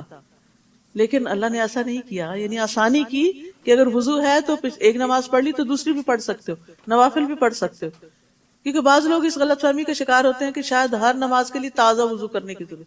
ایسا کچھ نہیں. اگر آپ کو وضو ہے تو آپ اللہ کی دی ہوئی رخصت سے فائدہ اٹھائیں، اور خاص طور پر جب آپ سفر میں ہوں یا آپ کے پاس آپ کے ساتھ اور لوگ بھی ہوں. کیونکہ بعض لوگ اکٹھے جیسے جا رہے ہوں تو ایک ان میں سے واش روم گھس جاتا ہے جی میں تازہ وضو کر رہا ہوں، اور باقی سارے منہ دیکھتے کھڑے وقت انتظار کر رہے ہیں. تو یہ اللہ سبحانہ وتعالیٰ کی دی ہوئی رخصت اور آسانی ہے جس سے فائدہ اٹھانا چاہیے. اور اسی طرح مسواک کے بارے میں بھی آتا ہے کہ اگر مشقت نہ ہوتی تو جتنا مسواک کا فائدہ ہے میں ہر نماز کے ساتھ پابندی کر دیتا، لیکن نہیں کی گئی. اسی طرح اور بھی بہت سی پابندیاں ہم سے اٹھا لی گئی جو بنی اسرائیل پر تھی. قُلْ يَا أَيُّهَا النَّاسُ إِنِّي رَسُولُ اللَّهِ إِلَيْكُمْ جَمِيعًا. آپ کہہ دیجئے لوگو میں تم سب کی طرف اللہ کا رسول ہوں. یاد رکھیے ہر رسول اپنی اپنی قوم کی طرف بھیجا گیا، لیکن محمد صلی اللہ علیہ وسلم سب کی طرف بھیجے گئے. قیامت کے دن تک آپ کی رسالت سب کے لیے ہے. دنیا کے ہر ملک، ہر کانٹیننٹ، ہر علاقے، ہر رنگ، ہر زبان بولنے والوں کے لیے آپ رسول ہیں. آپ سب کے رسول ہیں. میں تم سب کی طرف اس اللہ کا رسول ہوں جو آسمانوں اور زمین کی سلطنت کا مالک ہے. اس کے سوا کوئی الہ نہیں. وہی زندہ کرتا ہے اور موت دیتا ہے. لہٰذا اللہ اور اس کے رسول نبی امی پر ایمان لے آؤ. جو اللہ اور اس کے ارشادات پر ایمان لاتا ہے اور اسی کی پیروی کرو، امید ہے کہ تم راہ راست پالو گے. رسول اللہ صلی اللہ علیہ وسلم نے فرمایا پہلے انبیاء خاص اپنی قوموں کی طرف بھیجے جاتے تھے، لیکن مجھے تمام انسانوں کی ہدایت کے لیے بھیجا گیا ہے. رسول اللہ صلی اللہ علیہ وسلم نے فرمایا آسمان اور زمین کے درمیان جتنی چیزیں ہیں وہ سب جانتے ہیں کہ میں اللہ کا رسول ہوں، سوائے نافرمان جنات اور انسانوں کے، وہ نہیں مانتے. تو لوگوں کی نجات نبی صلی اللہ علیہ وسلم پر ایمان لانے میں ہی ہے. رسول اللہ صلی اللہ علیہ وسلم نے فرمایا قسم ہے اس ذات کی جس کے ہاتھ میں محمد کی جان ہے، اس امت کا کوئی بھی یہودی اور نصرانی جو میرے بارے میں سنے پھر جس کے ساتھ میں بھیجا گیا ہوں وہ اس پر ایمان نہ لائے تو اس کا ٹھکانہ جہنم والوں میں سے ہوگا. یعنی جس نے سن لیا جان لیا اس کے لیے لازم ہو گیا کہ وہ ایمان لے آئے. اور موسیٰ علیہ السلام کی قوم میں ایک گروہ ایسا بھی ہے جو حق کے مطابق ہدایت کرتے اور اسی کے مطابق انصاف کرتے ہیں. اور ہم نے بنی اسرائیل کے 12 قبیلوں کو 12 جماعتیں بنا دیا تھا. اور جب موسیٰ سے اس کی قوم نے پانی مانگا تو ہم نے اسے وحی کی کہ اس چٹان پر اپنا عصا مارو. بہت بڑی چٹان کے اوپر صرف عصا، لکڑی کا عصا مارا تو اس چٹان سے 12 چشمے پھوٹ نکلے. سبحان اللہ، یہ معجزہ تھا، یہ اللہ کی قدرت تھی. ورنہ آپ مارے ڈنڈا کسی چٹان پر، ڈنڈا ہی ٹوٹ جائے گا، وہاں سے نکلے گا کچھ نہیں. اور ہر قبیلہ اپنا اپنا گھاٹ بھی جان گیا، سب کو پتا تھا کہ اس نے کہاں سے پانی لینا ہے.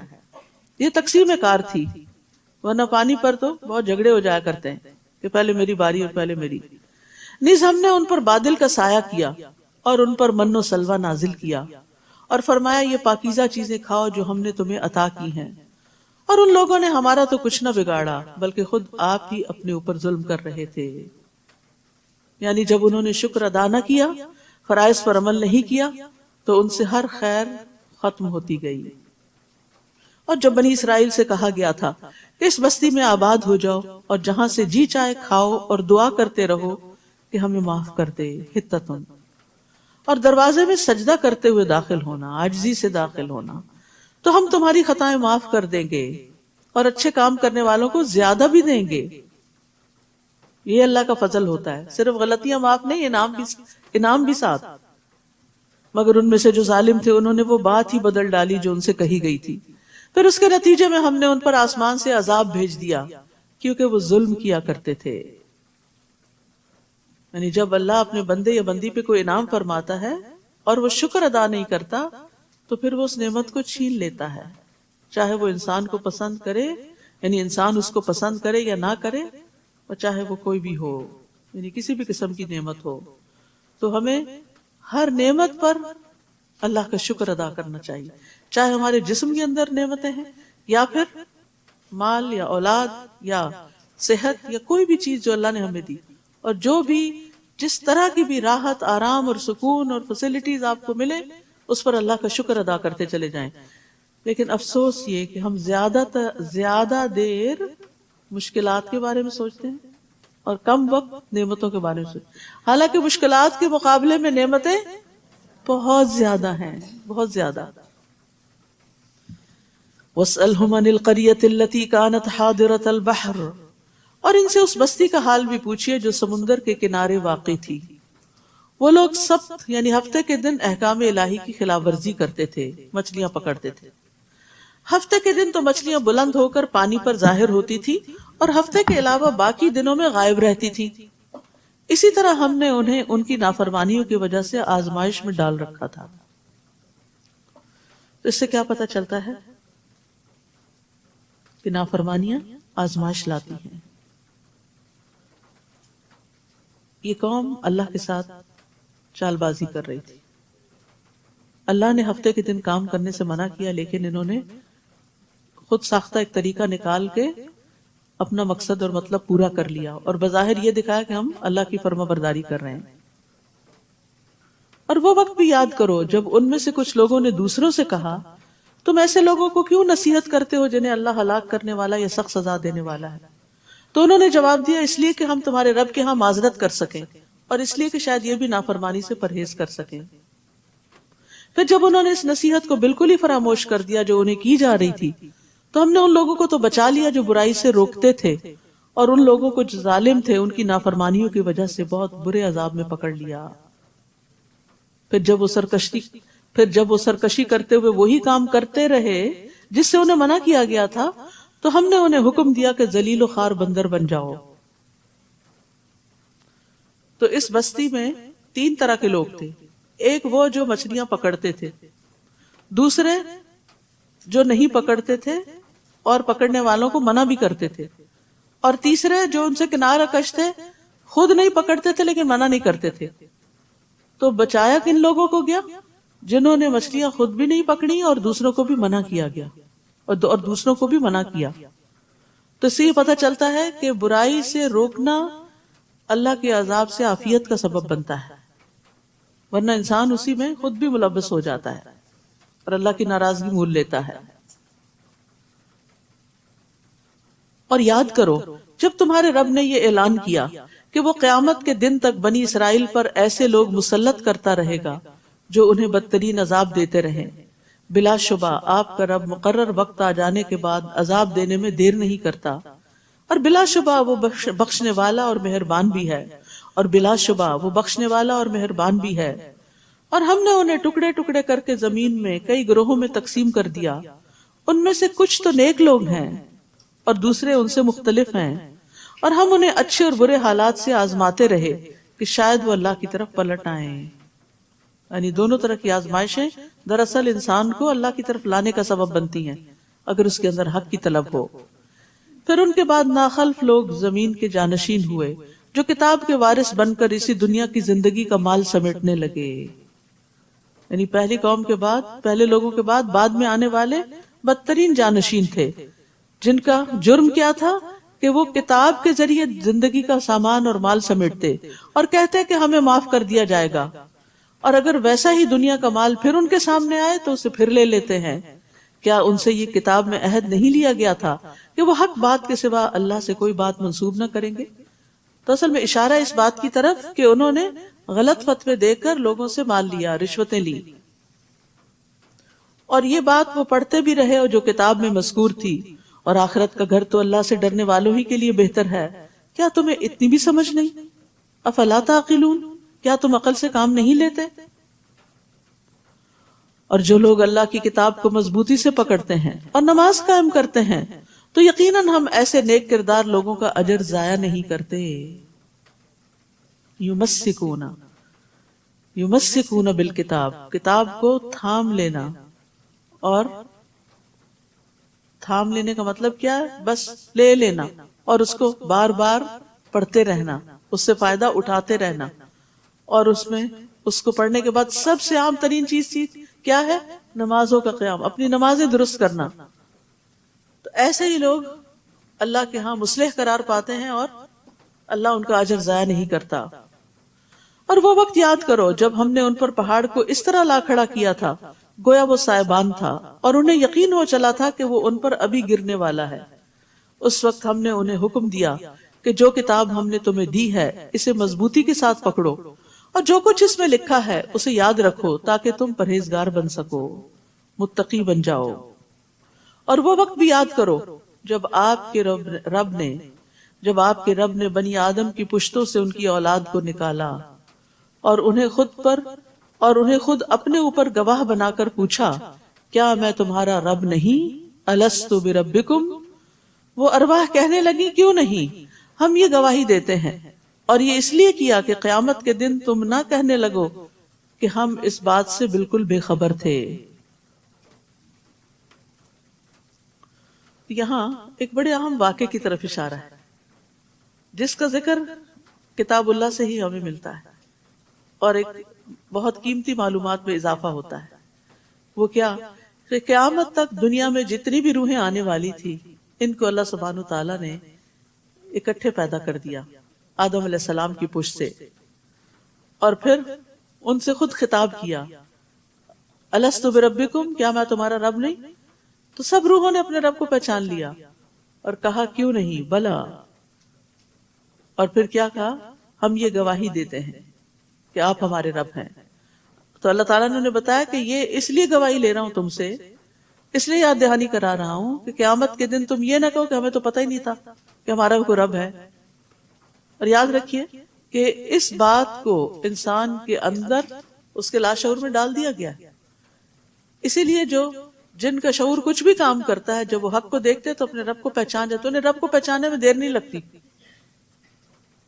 جیسے نجاشی اور باقی لوگ تھے، اور اسی طرح اور بھی فرعون کے جادوگر تھے. تو اللہ سبحانہ تعالیٰ نے ہر انسان کی فطرت میں خیر رکھ دی ہے. اب آپ سوچتے کہ بھئی یاد کیوں نہیں آتا، وہ کون سا دن تھا، ہم کہاں کھڑے تھے؟ تو وہ ہمارے حافظے میں نہیں ہے. اس کے اثرات ہیں لیکن وہ حافظے میں نہیں. کیوں؟ اگر وہ ہمیں یاد ہو تو پھر تو ہمارا امتحان ہی ختم ہو جائے. ایمان بالغیب اسی لیے تو ہے، یعنی ہماری کامیابی کا انحصار ایمان بالغیب پر ہی تو ہے. اسی لیے ایمان لانا جو ہے وہ بہت بڑے اجر و ثواب کا باعث ہے. تو اللہ سبحانہ وتعالیٰ نے ہمیں پکار کر کہا کہ میں کیا تمہارا رب نہیں؟ تو ہم سب نے اقرار کیا ہوا ہے آپ ہی ہمارے رب ہیں. اور قیامت کے دن ہم جا کے یہ نہیں کہہ سکتے کہ ہمیں تو نہیں پتا تھا ہمارا رب کون سا ہے. یہ کوئی بھی یہ نہیں کہہ سکتا کہ ہمیں آپ کا نہیں پتا تھا تو ہم نے اوروں کو الہ بنا لیا. نہیں، وہ فطرت میں پہچان رکھ دی گئی ہے. اور انبیاء علیہ السلام آتے رہے ہیں اس بات کی یاد دہانی کرانے کے لیے، اس سبق کو یاد دلانے کے لیے. یا تم یہ نہ کہو کہ شرک تو ہم سے پہلے ہمارے آباء و اجداد نے کیا تھا، ہم تو ان کے بعد ان کی اولاد تھے. کیا تو ہمیں اس قصور میں ہلاک کرتا ہے جو غلط کاروں نے کیا تھا؟ وَكَذَلِكَ نُفَصِّلُ الْآيَاتِ وَلَعَلَّهُمْ يَرْجِعُونَ. ہم اپنی آیات اسی طرح تفصیل سے بیان کرتے ہیں اور اس لیے کرتے ہیں کہ لوگ راہ راست کی طرف لوٹیں. وَاتْلُ عَلَيْهِمْ نَبَأَ الَّذِي آتَيْنَاهُ آيَاتِنَا. وَاتْلُ عَلَيْهِمْ نَبَأَ الَّذِي آتَيْنَاهُ آيَاتِنَا. اے نبی آپ انہیں اس شخص کا حال سنائیے جسے ہم نے اپنی نشانیاں دی تھیں، اپنی آیات دی تھیں. فَانْسَلَخَ مِنْهَا، لیکن وہ ان کی پابندی سے نکل بھاگا. فَأَتْبَعَهُ الشَّيْطَانُ، تو پھر شیطان اس کے پیچھے لگ گیا. فَكَانَ مِنَ الْغَاوِينَ، چنانچہ وہ گمراہوں میں سے ہو گیا. تو یاد رکھیے علم آنے کے بعد بھی شیطانی وسوسے انسان کو حق سے دور کر دیتے ہیں. یہ واقعہ، یہ قصہ، یہ کہانی ایک بہت بڑے عالم کی ہے کہ جس کے پاس بہت علم تھا لیکن شیطان نے اس کے اندر دنیا کی محبت ڈال دی، لہٰذا وہ دین چھوڑ کر، علم چھوڑ کر دنیا کے پیچھے دوڑنے لگا اور اللہ کی آیات کو اس نے بھلا دیا. تو یاد رکھیے آیات کا علم ہونے کے باوجود ان سے روگردانی کرنا یہ ایک شیطنت ہے، شیطانی عمل ہے. پتہ بھی ہے پھر بھی نہیں عمل کر رہے ان پر کیونکہ شیطان پیچھے پڑا ہوا ہے. اور آیات کا علم ہونے کے باوجود ان سے نکل بھاگنا، ان کی پابندی چھوڑ دینا، یہ شیطان کے وسوسوں کا اثر ہوتا ہے.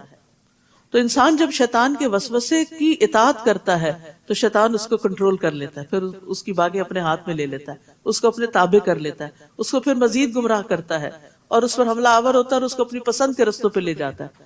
تو سارا دین، پڑھا لکھا ہر چیز دھری کی دھری رہ جاتی ہے. اور بہت سارے لوگوں کے ساتھ یہ ہوتا ہے کہ وہ دین کی طرف آنے کے باوجود، قرآن پڑھنے کے باوجود سب کچھ بھلا کے صرف دنیا کے پیچھے بھاگ رہے ہوتے ہیں اور شیطان کے آلہ کار بن جاتے ہیں. تو اس لیے یہاں پر اللہ تعالیٰ کی جو مثال بیان کی گئی ہے ایک حقیقی انسان ہے، ایک ریئل سٹوری ہے جس سے سبق دیا جا رہا ہے. فرمایا اور اگر ہم چاہتے تو ان آیات سے اس کے درجات کو بلند کر دیتے. یعنی دین کے علم سے بھی درجات کی بلندی ہوتی ہے، صرف دنیا کے مال سے نہیں، بلکہ دین کی وجہ سے جو دلوں میں لوگوں کی محبت ہوتی ہے بڑی خالص ہوتی ہے. اور مال کی وجہ سے جو لوگ آپ سے محبت کرتے ہیں وہ آپ سے نہیں کر رہے ہوتے، وہ مال سے کر رہے ہوتے ہیں. اور اگر آپ کے پاس مال نہ رہے تو وہ چھٹ جائیں، دوڑ جائیں، ادھر ادھر چلے جائیں، وہ آپ کو پوچھے بھی نہ، کیونکہ اب ان کو آپ سے کوئی فائدہ حاصل نہیں ہو رہا. لیکن علم والا مرتے دم تک فائدہ پہنچا سکتا ہے، لہذا اس کی قدر میں کمی نہیں ہوتی. ہم چاہتے تو ان آیات سے اس کے درجات بلند کر دیتے، مگر وہ تو پستی کی طرف جھک گیا. دنیا کی طرف جھکنا پستی کی طرف جانا ہے اور اپنی خواہش کے پیچھے لگ گیا. ایسے شخص کی مثال کتے کی سی ہے. کتا لالچ کا سمبل ہے. اگر تو اس پر حملہ کرے تو بھی ہانپتا ہے، نہ کرے تو بھی ہانپتا ہے، زبان لٹکائے رکھتا ہے. اور جو کوئی چیز نظر آتی ہے اس کے پیچھے بھاگتا ہے کہ شاید یہ میرے لیے ہو، ہر چیز کو سونگتا ہے. یعنی دنیا کی لالچ میں ہر اس کام کے پیچھے چل پڑتے ہیں جس سے دنیا کا فائدہ ہو، چاہے دین کے نقصان پر ہی کیوں نہ ہو. یہ ان لوگوں کی مثال ہے جنہوں نے ہماری آیات کو جھٹلا دیا، یعنی جاننے کے باوجود انکار کر دیا. آپ ایسے قصے ان سے بیان کرتے رہیے، شاید کہ یہ لوگ کچھ غور و فکر کریں. قطبی کہتے ہیں کہ ہر وہ چیز جو ہانپتی ہے یا تھک کر یا پیاس کی وجہ سے سوائے کتے کے، اگر وہ تھکا ہوا تو بھی ہانپتا ہے، راحت اور سکون کی حالت تو بھی ہانپتا ہے. یعنی کتا ہر حال میں زبان لٹکاتا ہے، چاہے وہ بھوکا ہے یا وہ پیٹ بھرا ہوا ہے اس کا. یعنی اس کی لالچ کہیں ختم ہونے کو نہیں آتی. تو ہر وہ شخص جو اللہ کی آیات کو جھٹلاتا ہے اس کے لیے مثال بیان کی گئی ہے. وہ کہتے ہیں کہ اگر آپ اس کو واز کریں تو بھی گمراہی میں پڑا رہتا ہے، کرنا چھوڑ دیں تو بھی وہ دنیا کے پیچھے ہی بھاگتا رہتا ہے. جیسے کتا ہوتا ہے کہ اگر آپ اس کو نکال باہر کریں اور بھگا دیں تب بھی ہانپے گا، اگر اس کو وہیں بیٹھا رہنے دیں چھوڑ دیں تب بھی ہانپے گا. یعنی وہ مجلس میں ہو، وہ تنہائی میں ہو، اس کی سوچیں، اس کی چاہت، سب کچھ صرف دنیا کے گرد گھوم رہی ہوتی ہے. ایسے لوگوں کی مثال بہت بری ہے جنہوں نے ہماری آیات کو جھٹلایا اور خود اپنے آپ پر ہی ظلم کرتے رہے. یعنی اللہ کے دین کا انکار اللہ کو نقصان نہیں دیتا. اگر ہم کوئی بات نہیں مانتے تو اللہ تعالیٰ کو کچھ بھی نہیں جاتا، وہ قابل تعریف ہے. زمین اور آسمان کی ہر چیز اس کی تعریف بیان کر رہی ہے، ہر چیز، اس کو فرق نہیں پڑتا. لیکن اتنے بڑے خزانے کا انکار کرنے والے خود محروم رہ جاتے ہیں. اللہ جسے ہدایت دے وہی ہدایت پا سکتا ہے، اور جسے وہ گمراہ کرے تو ایسے ہی لوگ نقصان اٹھانے والے ہیں.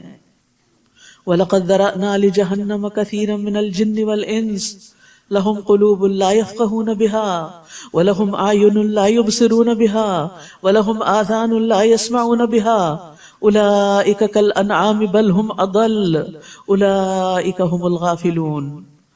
بہت سے ایسے جن اور انسان ہیں جنہیں ہم نے جہنمی کے لیے پیدا کیا ہے. استغفر اللہ.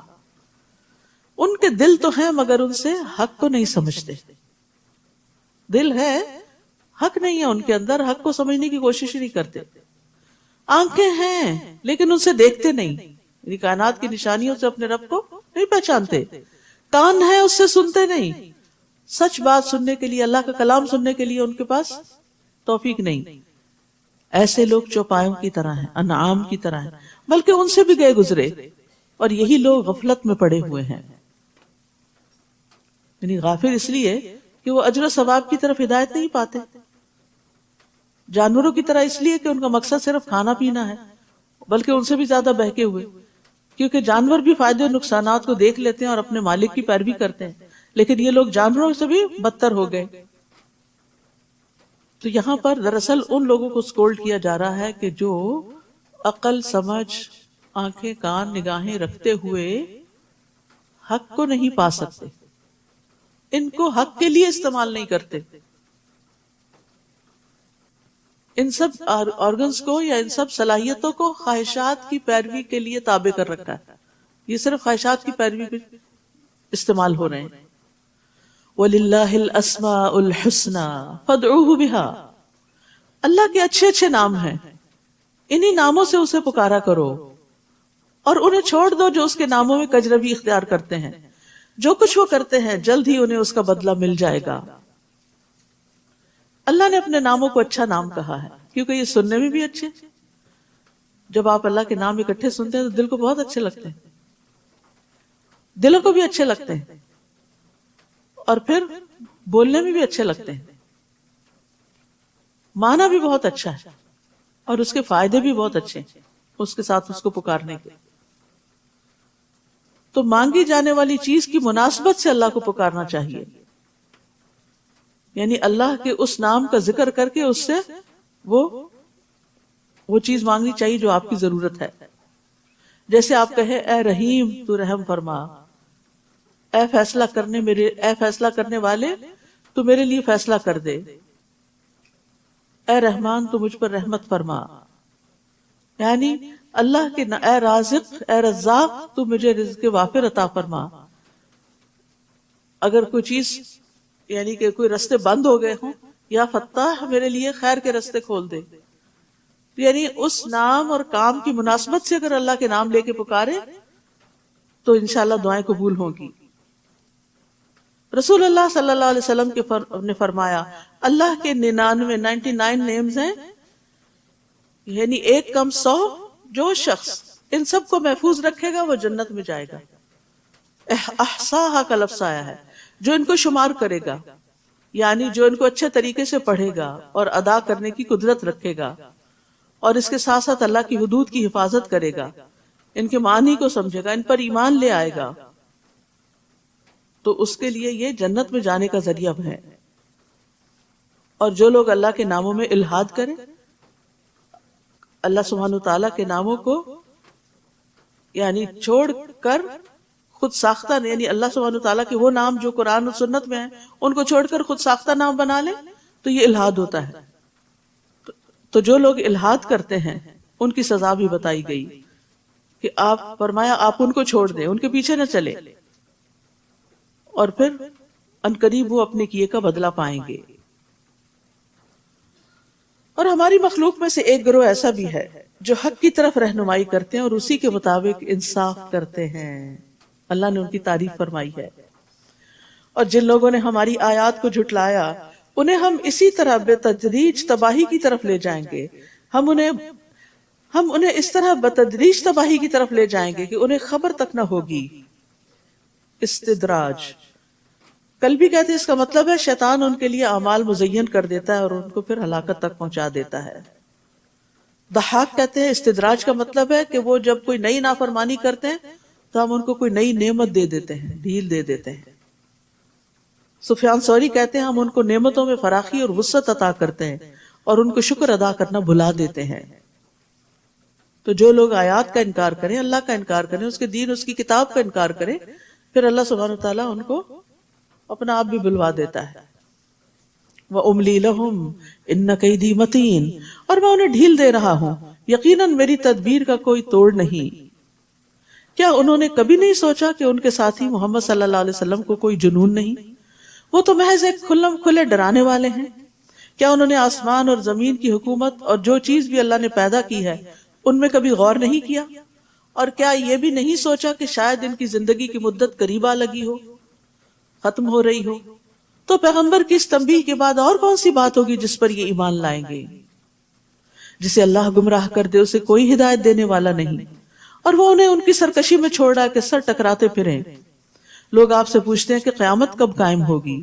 آپ ان سے کہیے یہ بات تو میرا رب ہی جانتا ہے، وہی اسے اس کے وقت پر ظاہر کرے گا، اور یہ آسمانوں اور زمین کا بڑا بھاری حادثہ ہوگا جو یکدم تم پر آ پڑے گا۔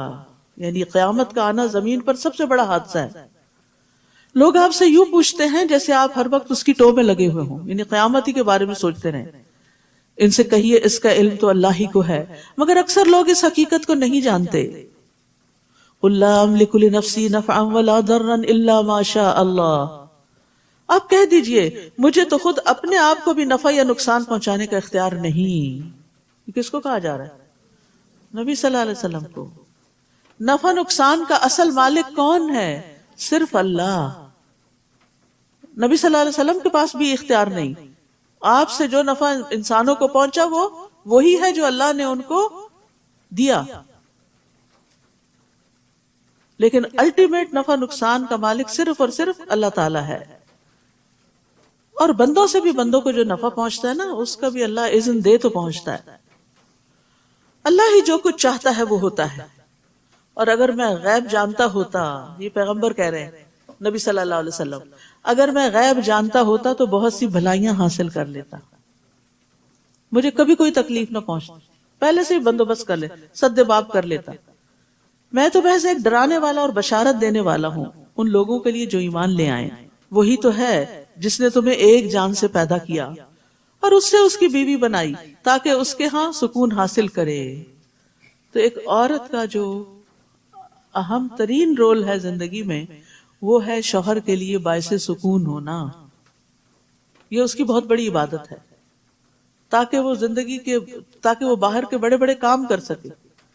باہر کی دنیا کے چیلنجز بہت بڑے ہوتے ہیں، اس کے لیے گھر کے اندر سکون چاہیے ہوتا ہے، لیکن ہم اپنے کاموں کو بہت بڑا سمجھتے ہیں۔ اس کا یہ مطلب نہیں کہ بیوی کو سکون نہیں چاہیے اور اس کو سکون نہیں حاصل کرنا چاہیے، اس کی طلب نہیں ہونی چاہیے، نہیں، یہ تو دو طرفہ ہی ہوتا ہے، لیکن بیوی کا رول اس میں زیادہ ہے۔ گھر کو پرسکون کرنے میں بیوی کا رول کہیں زیادہ ہے مرد سے۔ مرد تو مہمان کی طرح سارا دن کے بعد کام کر کے آتا ہے، پھر رات گزار کے پھر صبح کام پہ چل پڑتا ہے۔ تو اس لیے گھر کی ذمہ داری چونکہ عورت پر ہے اور گھر کا سکون بھی عورت مینٹین کرتی ہے تو اس کی طرف اسے متوجہ کیا گیا۔ پھر جب کسی مرد نے اپنی بیوی سے صحبت کی تو اسے ہلکا سا حمل ہو گیا، پریگننسی ہو گئی، جس کے ساتھ وہ چلتی پھرتی رہی.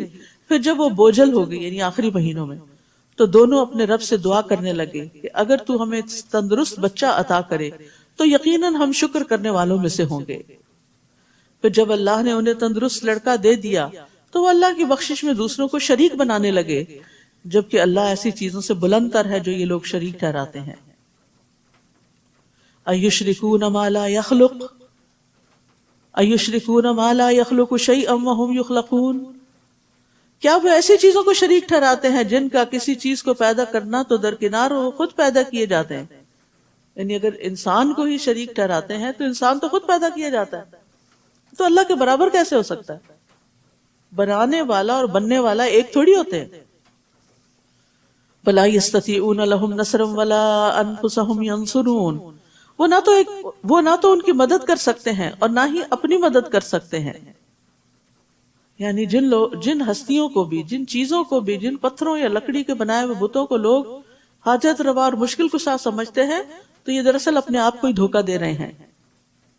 کوئی کسی کی مدد نہیں کر سکتا غائبانہ طور پر، اور نہ ہی کوئی اپنی مدد کر سکتا، وہ بھی اللہ ہی کرتا ہے. اگر تم انہیں راہ راست کی طرف بلاؤ تو وہ تمہاری تو تمہاری پیروی نہیں کریں گے.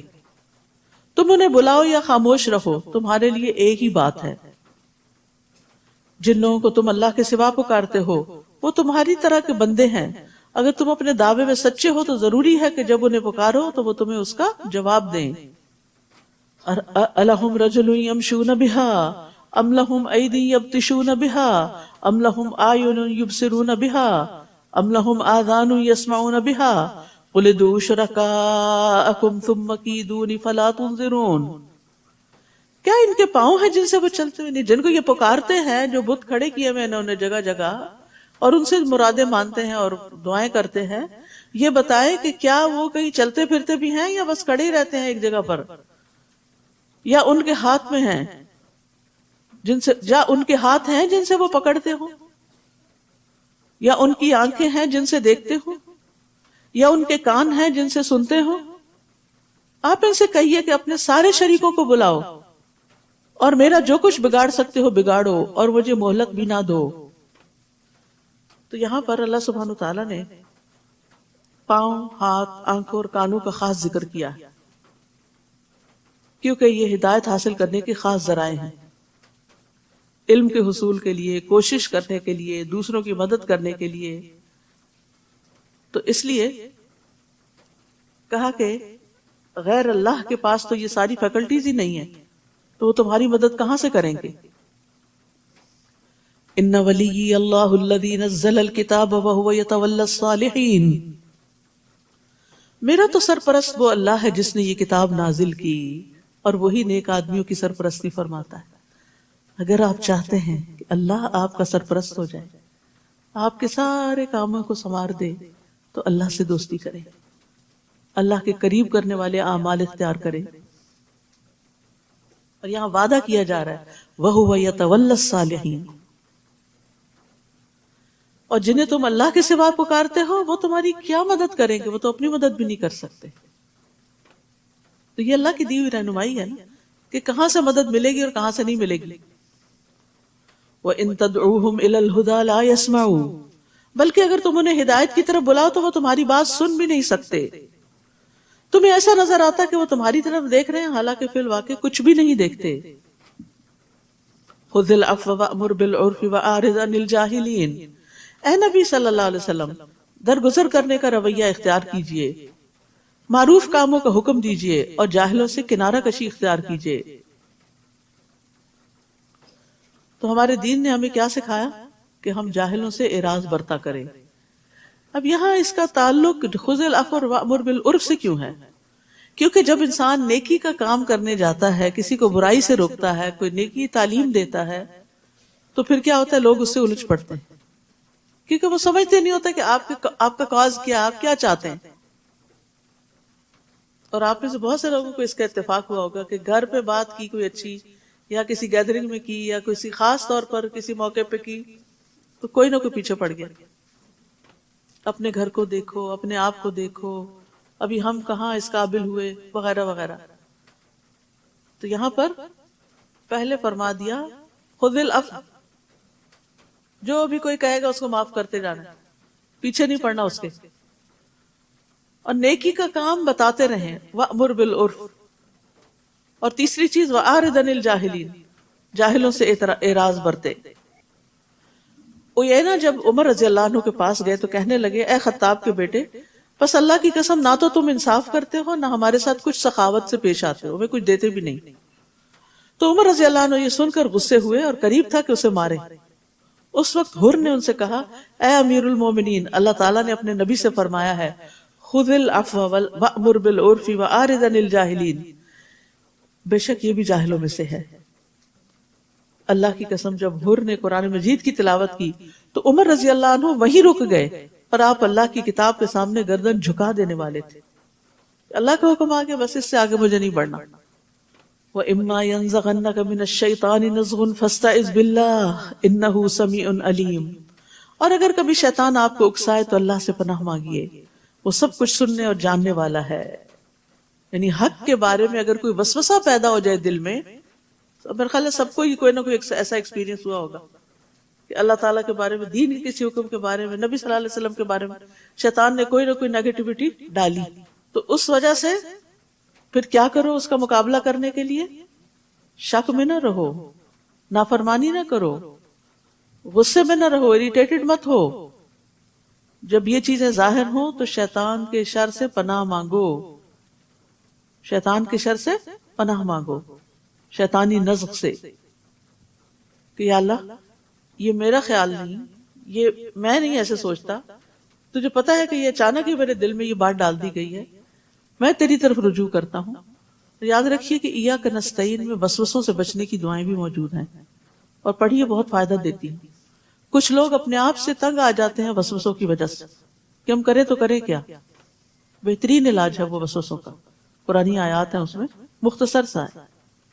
ان الذين اتقوا اذا مسهم طائف من الشيطان تذكروا فاذا هم مبصرون، بلا شبہ جو لوگ اللہ سے ڈرتے ہیں، تقوی اختیار کرتے ہیں، جب کوئی شیطانی وسوسہ چھو بھی جاتا ہے تو چونک پڑتے ہیں اور فوراً صحیح صورتحال دیکھنے لگتے ہیں.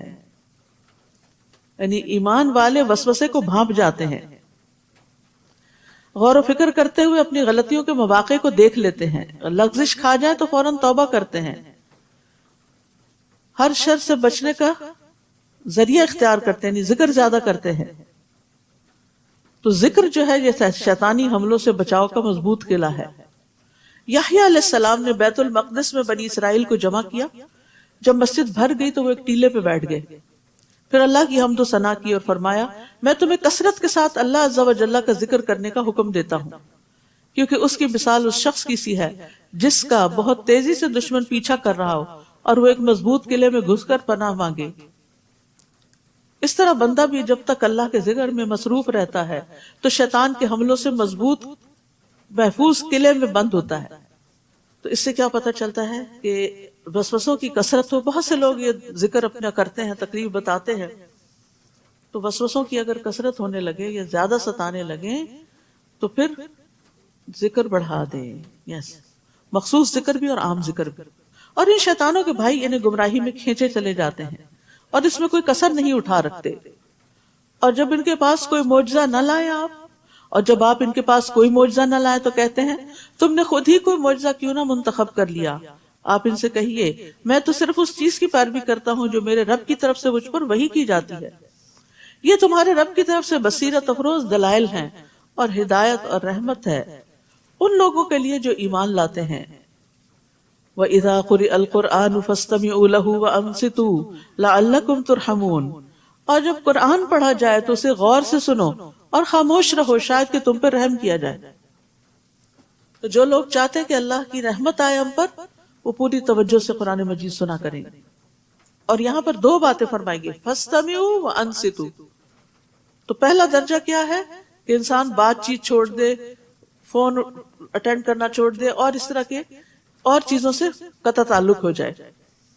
اور صرف اتنا ہی کافی نہیں، اپنے ذہن کو بھی بھٹکنے سے بچائے خود بھی خاموش رہے اور پوری توجہ سے دل و جان کو حاضر کر کے اللہ کے کلام کو سمجھنے کی فکر کرے. تو قرآن سنتے وقت کان لگا دینے چاہیے، شور و غل سے بچنا چاہیے، پاس بہت زور زور سے باتیں نہیں کرنی چاہیے. ابن عثیمین کہتے ہیں جب کسی انسان کے پاس قرآن پڑھا جا رہا ہو تو اس کے لیے جائز نہیں کہ وہ غافل اور بے خبر ہو، یعنی اس کو سمجھ بھی ہو کہ کیا بات ہو رہی ہے، یا کسی اور سے گفتگو کر رہا ہو، بلکہ اسے چاہیے کہ وہ کان لگا کر اور چپ ہو کر سنے تاکہ اسے اللہ کی رحمت حاصل ہو. وَاذْكُرْ رَبَّكَ فِي نَفْسِكَ تَضَرُّعًا وَخِيفَةً وَدُونَ الْجَهْرِ مِنَ الْقَوْلِ بِالْغُدُوِّ وَالْآصَالِ وَلَا تَكُن مِّنَ الْغَافِلِينَ. اور اے نبی اپنے رب کو صبح و شام دل ہی دل میں عاجزی، خوف کے ساتھ اور زبان سے بھی ہلکی آواز سے یاد کیجیے، اور ان لوگوں میں سے نہ ہو جائیے جو غفلت میں پڑے ہوئے ہیں. یہاں 2-3 چیزیں بڑی اہم ہیں. نمبر 1، صبح اور شام رب کا ذکر کرنا. تو یہ جو مسنون اذکار ہیں جو نبی صلی اللہ علیہ وسلم سے ثابت ہیں، صبح و شام کی دعائیں وہ لازم پکڑ لیں، اس میں حفاظت کی دعائیں بھی ہیں. پھر دوسری بات یہ کہ صبح بھی دعائیں مانگنی چاہیے اور شام کو بھی مانگنی چاہیے. تیسری بات یہ کہ دل میں عاجزی ہونی چاہیے دعا مانگتے وقت. یہ نہیں کہ دل میں کہ میرے پاس بڑی دولت ہے اور میں تو ایسا اور ایسا کر دوں گا، ایسی باتیں دل سے نکال دیں. اور پھر عاجزی کے ساتھ اور خوف کے ساتھ اور زبان سے بھی ہلکی آواز کے ساتھ اللہ کو یاد کریں، اور ان لوگوں میں سے نہ ہو جو غفلت میں پڑے ہوئے ہیں.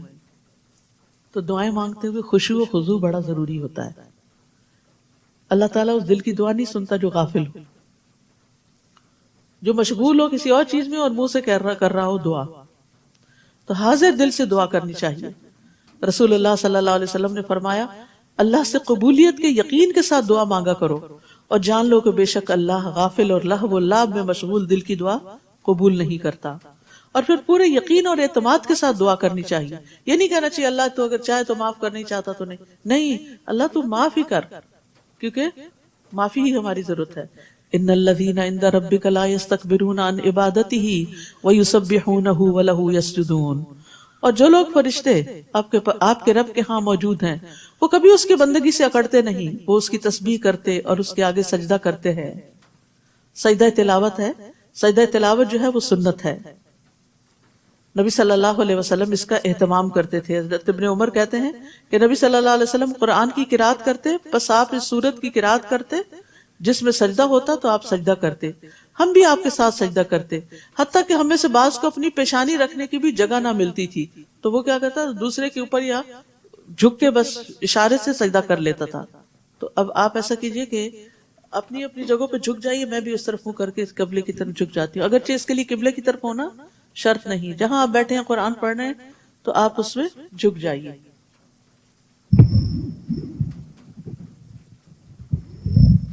اس سجدے میں جاتے ہوئے اللہ اکبر کہتے ہیں، اٹھتے ہوئے نہیں کہتے. اور سجد وجہ للذی خلقہ وشق سمعہ والی دعا بھی پڑھ سکتے ہیں، ورنہ سبحان ربی یا الاعلی بھی کر سکتے ہیں 3 دفعہ، اور اس میں سلام بھی نہیں. سورۃ الانفال. سورۃ الانفال جنگ بدر کے بارے میں ہے. انفال سے مراد غنائم ہے. یہ پہلی جنگ تھی جو مسلمانوں نے فی سبیل اللہ لڑی تھی، اور اس دن کو یوم الفرقان کہا گیا کیونکہ اس دن فیصلہ ہو گیا تھا کہ اب کامیاب کون ہوگا، آئندہ کون آگے بڑھے گا. مسلمان صرف 313 تھے جبکہ دشمن 1000 کی تعداد میں تھا. مسلمانوں کے پاس 1 یا 2 گھوڑے تھے، دشمنوں کے پاس 300 گھوڑے تھے.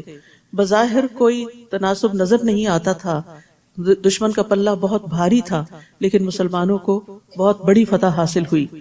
اور جب فتح حاصل ہوئی، مال غنیمت آیا تو آپس میں تھوڑی بہت کشمکش بھی ہوئی.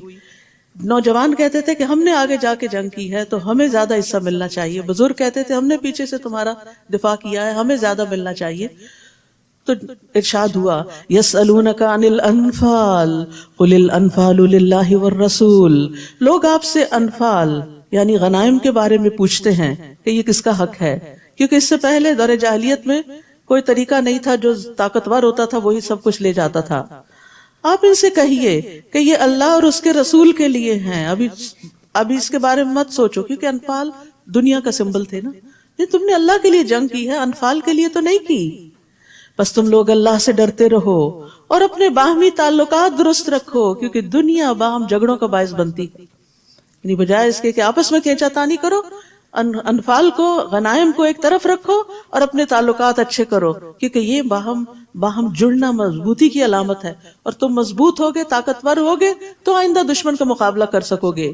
اور اللہ اور اس کے رسول کی اطاعت کرو اگر تم مومن ہو. نبی صلی اللہ علیہ وسلم نے فرمایا، ابن آدم نے کوئی ایسا عمل نہیں کیا جو نماز، آپس میں صلح کروانے اور اچھے اخلاق سے بہتر ہو. اللہ کی عبادت اور بندوں کے ساتھ اچھے تعلقات اور اچھا اخلاق اعلی درجات والے لوگوں کا کام ہے یہ. انما المؤمنون الذین اذا ذکر اللہ وجلت قلوبہم، سچے مومن تو وہ ہیں کہ جب ان کے سامنے اللہ کا ذکر کیا جائے تو ان کے دل کانپ اٹھتے ہیں، دل ہل جاتے ہیں، وہ ویسے ہی نہیں رہ جاتے. اور جب اللہ کی آیات انہیں سنائی جاتے ہیں تو ان کا ایمان بڑھ جاتا ہے اور وہ اپنے رب پر بھروسہ کرتے ہیں. ہم سب بھی اپنا جائزہ لیں کہ کیا ہمارے بھی دل کانپتے ہیں، اور کیا ہمارا بھی ایمان بڑھتا ہے، اور کیا ہمارے توکل میں اضافہ ہوتا ہے. الذین یقیمون الصلاۃ ومما رزقناہم ینفقون، جو نماز قائم کرتے ہیں اور جو کچھ مال و دولت ہم نے انہیں دے رکھا ہے اس میں سے خرچ کرتے ہیں، یہ ہوتے ہیں سچے مومن.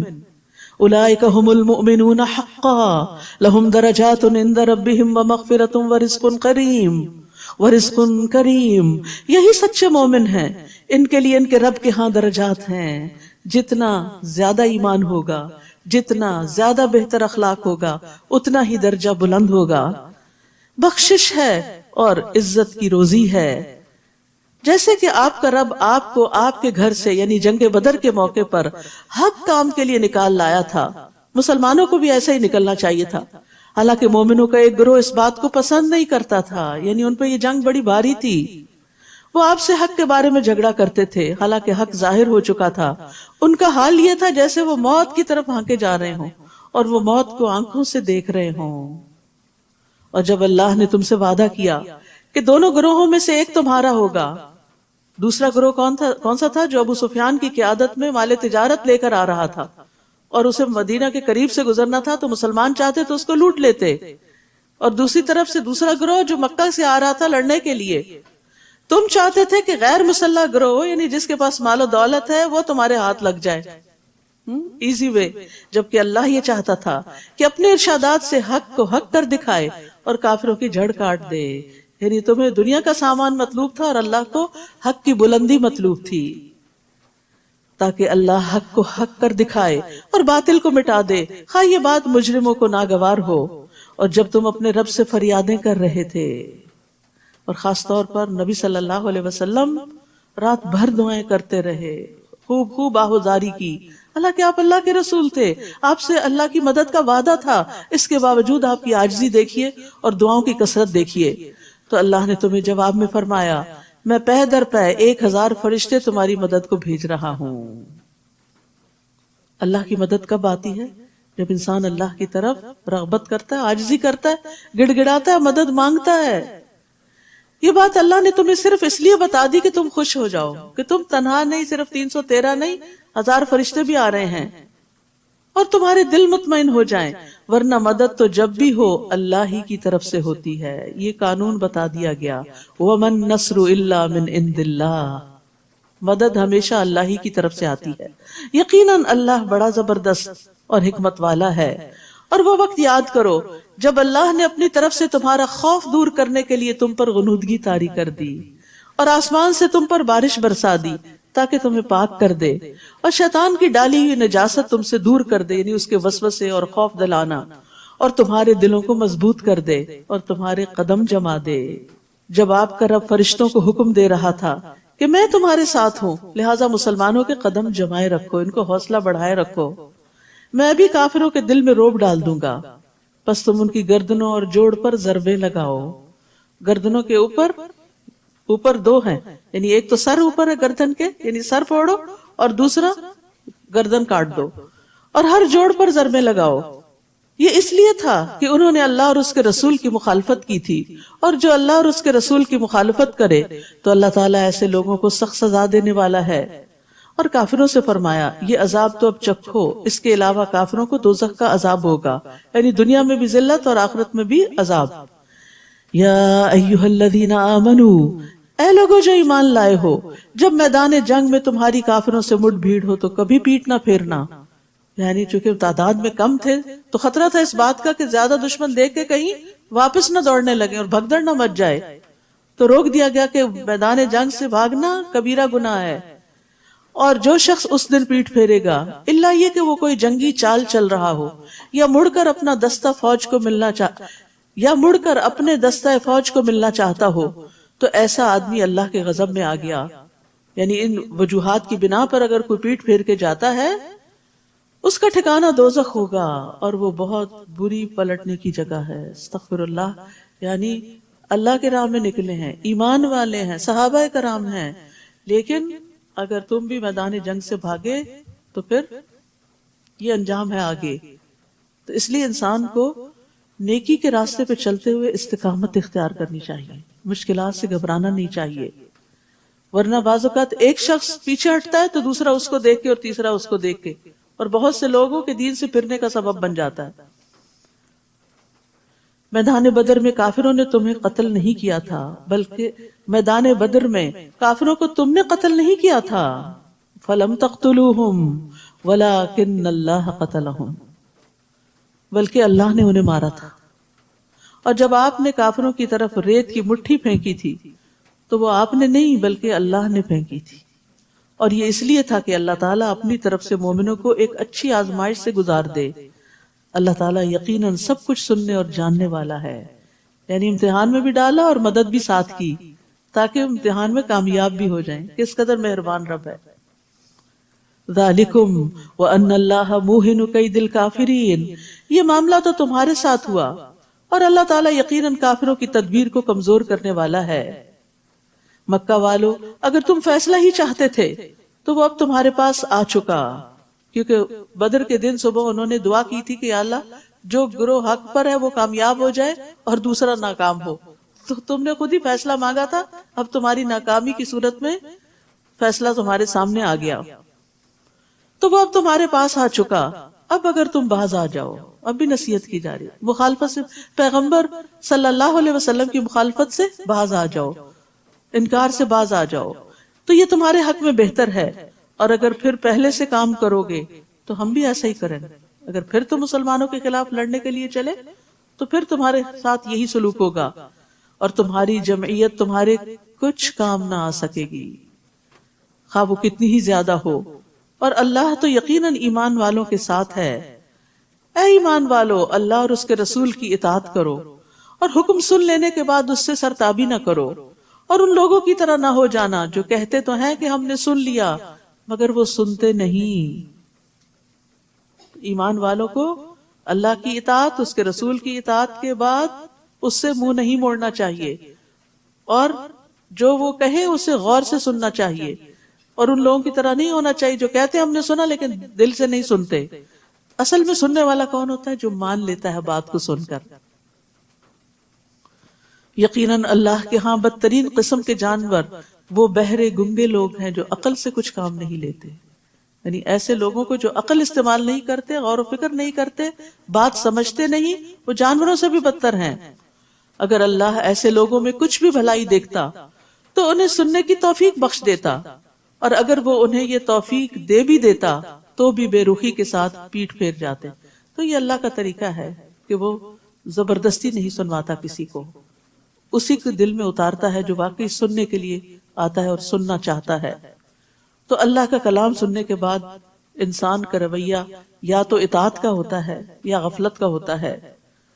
ضروری نہیں کہ ہر شخص اس علم پر عمل بھی کرے، تو اصل میں بھلائی اسی کے اندر ہے جو غور و فکر کرے اللہ کی آیات میں اور پھر عمل میں ڈھال لے ان کو۔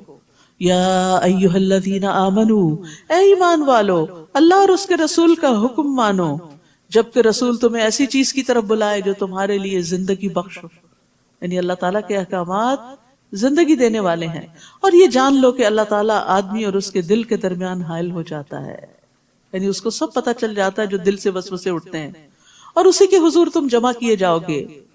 واتقوا فتنة لا تصيبن الذين ظلموا منكم خاصة، اور اس مصیبت سے بچ جاؤ جو صرف انہی لوگوں کے لیے مخصوص نہ ہوگی جنہوں نے تم میں سے ظلم کیا ہوگا، اور جان لو کہ اللہ تعالیٰ سخت سزا دینے والا ہے۔ یعنی منکر کو روکنا چاہیے، ورنہ فتنے کے وقت فتنہ سبھی کو اپنی لپیٹ میں لے لیتا ہے، صرف ظلم کرنے والوں کو ہی نہیں بلکہ جو نہ روکے ان کو بھی۔ اور وہ وقت یاد کرو جب تم تھوڑے سے تھے، زمین میں کمزور سمجھے جاتے تھے، یعنی مکہ والے دن یاد کرو، اور تمہیں یہ خطرہ لگا رہتا تھا کہ لوگ تمہیں کہیں اچک کر نہ لے جائیں، پھر اللہ نے تمہیں جائے پناہ مہیا کی، مدینہ کی جگہ دی، اور اپنی مدد سے تمہیں مضبوط کیا، اور کھانے کو پاکیزہ چیزیں دی تاکہ تم شکر گزار بنو۔ یعنی جب اللہ نے تم پر اتنی نعمتیں کی تو تم بھی اللہ کی اطاعت میں آگے بڑھو۔ اے ایمان والو، دیدہ و دانستہ جان بوجھ کر اللہ اور رسول سے خیانت نہ کرو، اور نہ ہی تم آپس کی امانتوں میں خیانت کرو، کیونکہ لا دین لمن لا امانت لہ، اس کا کوئی دین ہی نہیں جس کے اندر امانت کا پاس نہیں۔ وَاعْلَمُوا أَنَّمَا أَمْوَالُكُمْ وَأَوْلَادُكُمْ فِتْنَةٌ وَأَنَّ اللَّهَ عِندَهُ أَجْرٌ عَظِيمٌ، اور جان لو کہ تمہارے مال اور تمہاری اولاد تمہارے لیے آزمائش ہیں، کیونکہ ان کی محبت میں گرفتار ہو کر انسان اللہ کی اطاعت سے غفلت اختیار کرتا ہے اور اللہ کے راستے میں نکلنے سے کتراتا ہے، اور اللہ کے ہاں اجر دینے کو بہت کچھ ہے۔ مال اور اولاد نعمت بھی ہیں لیکن فتنہ بھی ہیں۔ کب نعمت ہے؟ جب انسان انہیں اللہ کی اطاعت میں لگاتا ہے، اور فتنہ کب ہے؟ جب یہ اللہ کا شکر ادا کرنا بھلا دیتے ہیں یا اور انہی میں مشغول، اپنے میں ہی مشغول کر لیتے ہیں۔ یا ایھا الذین آمنوا، اے ایمان والو، اگر تم اللہ سے ڈرتے رہے تو اللہ تمہیں قوت تمیز عطا کرے گا، فرقان پیدا کر دے گا تمہارے اندر۔ یعنی تقوی سے انسان کے اندر سمجھ بوجھ پیدا ہو جاتی ہے کہ صحیح اور غلط کیا ہے، تم سے تمہاری برائیاں دور کر دے گا اور تمہیں بخش دے گا، اور اللہ بڑا ہی فضل کرنے والا ہے۔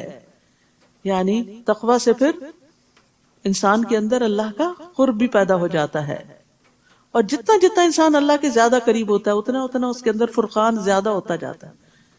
یعنی ایک وقت ہوتا ہے جب انسان کو اپنی کچھ چیزیں غلطی نہیں لگتی، پھر ایک وقت آتا ہے اللہ کے کلام کو پڑھ سن کے جب دل میں اللہ کا خوف پیدا ہوتا ہے تو انسان اپنی چھوٹی چھوٹی کوتاہیوں کو خود دیکھنے لگتا ہے، اس کی آنکھیں کھل جاتی ہیں کہ میرے اندر تو یہ بھی غلطی ہے اور میرے اندر تو یہ بھی کوتاہی ہے، اور پھر انسان ان غلطیوں اور کوتاہیوں کو اپنے اندر سے نکالنے لگتا ہے، اور جو جو گناہ دور ہوتے ہیں اللہ کا قرب بڑھتا چلا جاتا ہے۔ اور اے نبی، وہ وقت یاد کیجئے جب کافر آپ کے متعلق خفیہ تدبیریں سوچ رہے تھے مکہ میں آخری دنوں میں، کہ اب آپ کو ختم ہی کر دینا چاہتے تھے، کہ وہ آپ کو قید کر دیں یا مار ڈالیں یا جلا وطن کر دیں۔ وہ بھی تدبیریں کر رہے تھے اور اللہ بھی تدبیر کر رہا تھا، اور اللہ ہی سب سے اچھی تدبیر کرنے والا ہے۔ اور جب ان کافروں پر ہماری آیات پڑھی جاتی تھی تو کہتے تھے ہم نے یہ کلام سن لیا، اگر ہم چاہیں تو ہم بھی ایسا کلام بنا سکتے ہیں۔ یہ تو وہی پرانی داستانیں ہیں جو لوگ پہلے سناتے چلے آ رہے ہیں، جو پہلے لوگ سناتے چلے آ رہے ہیں۔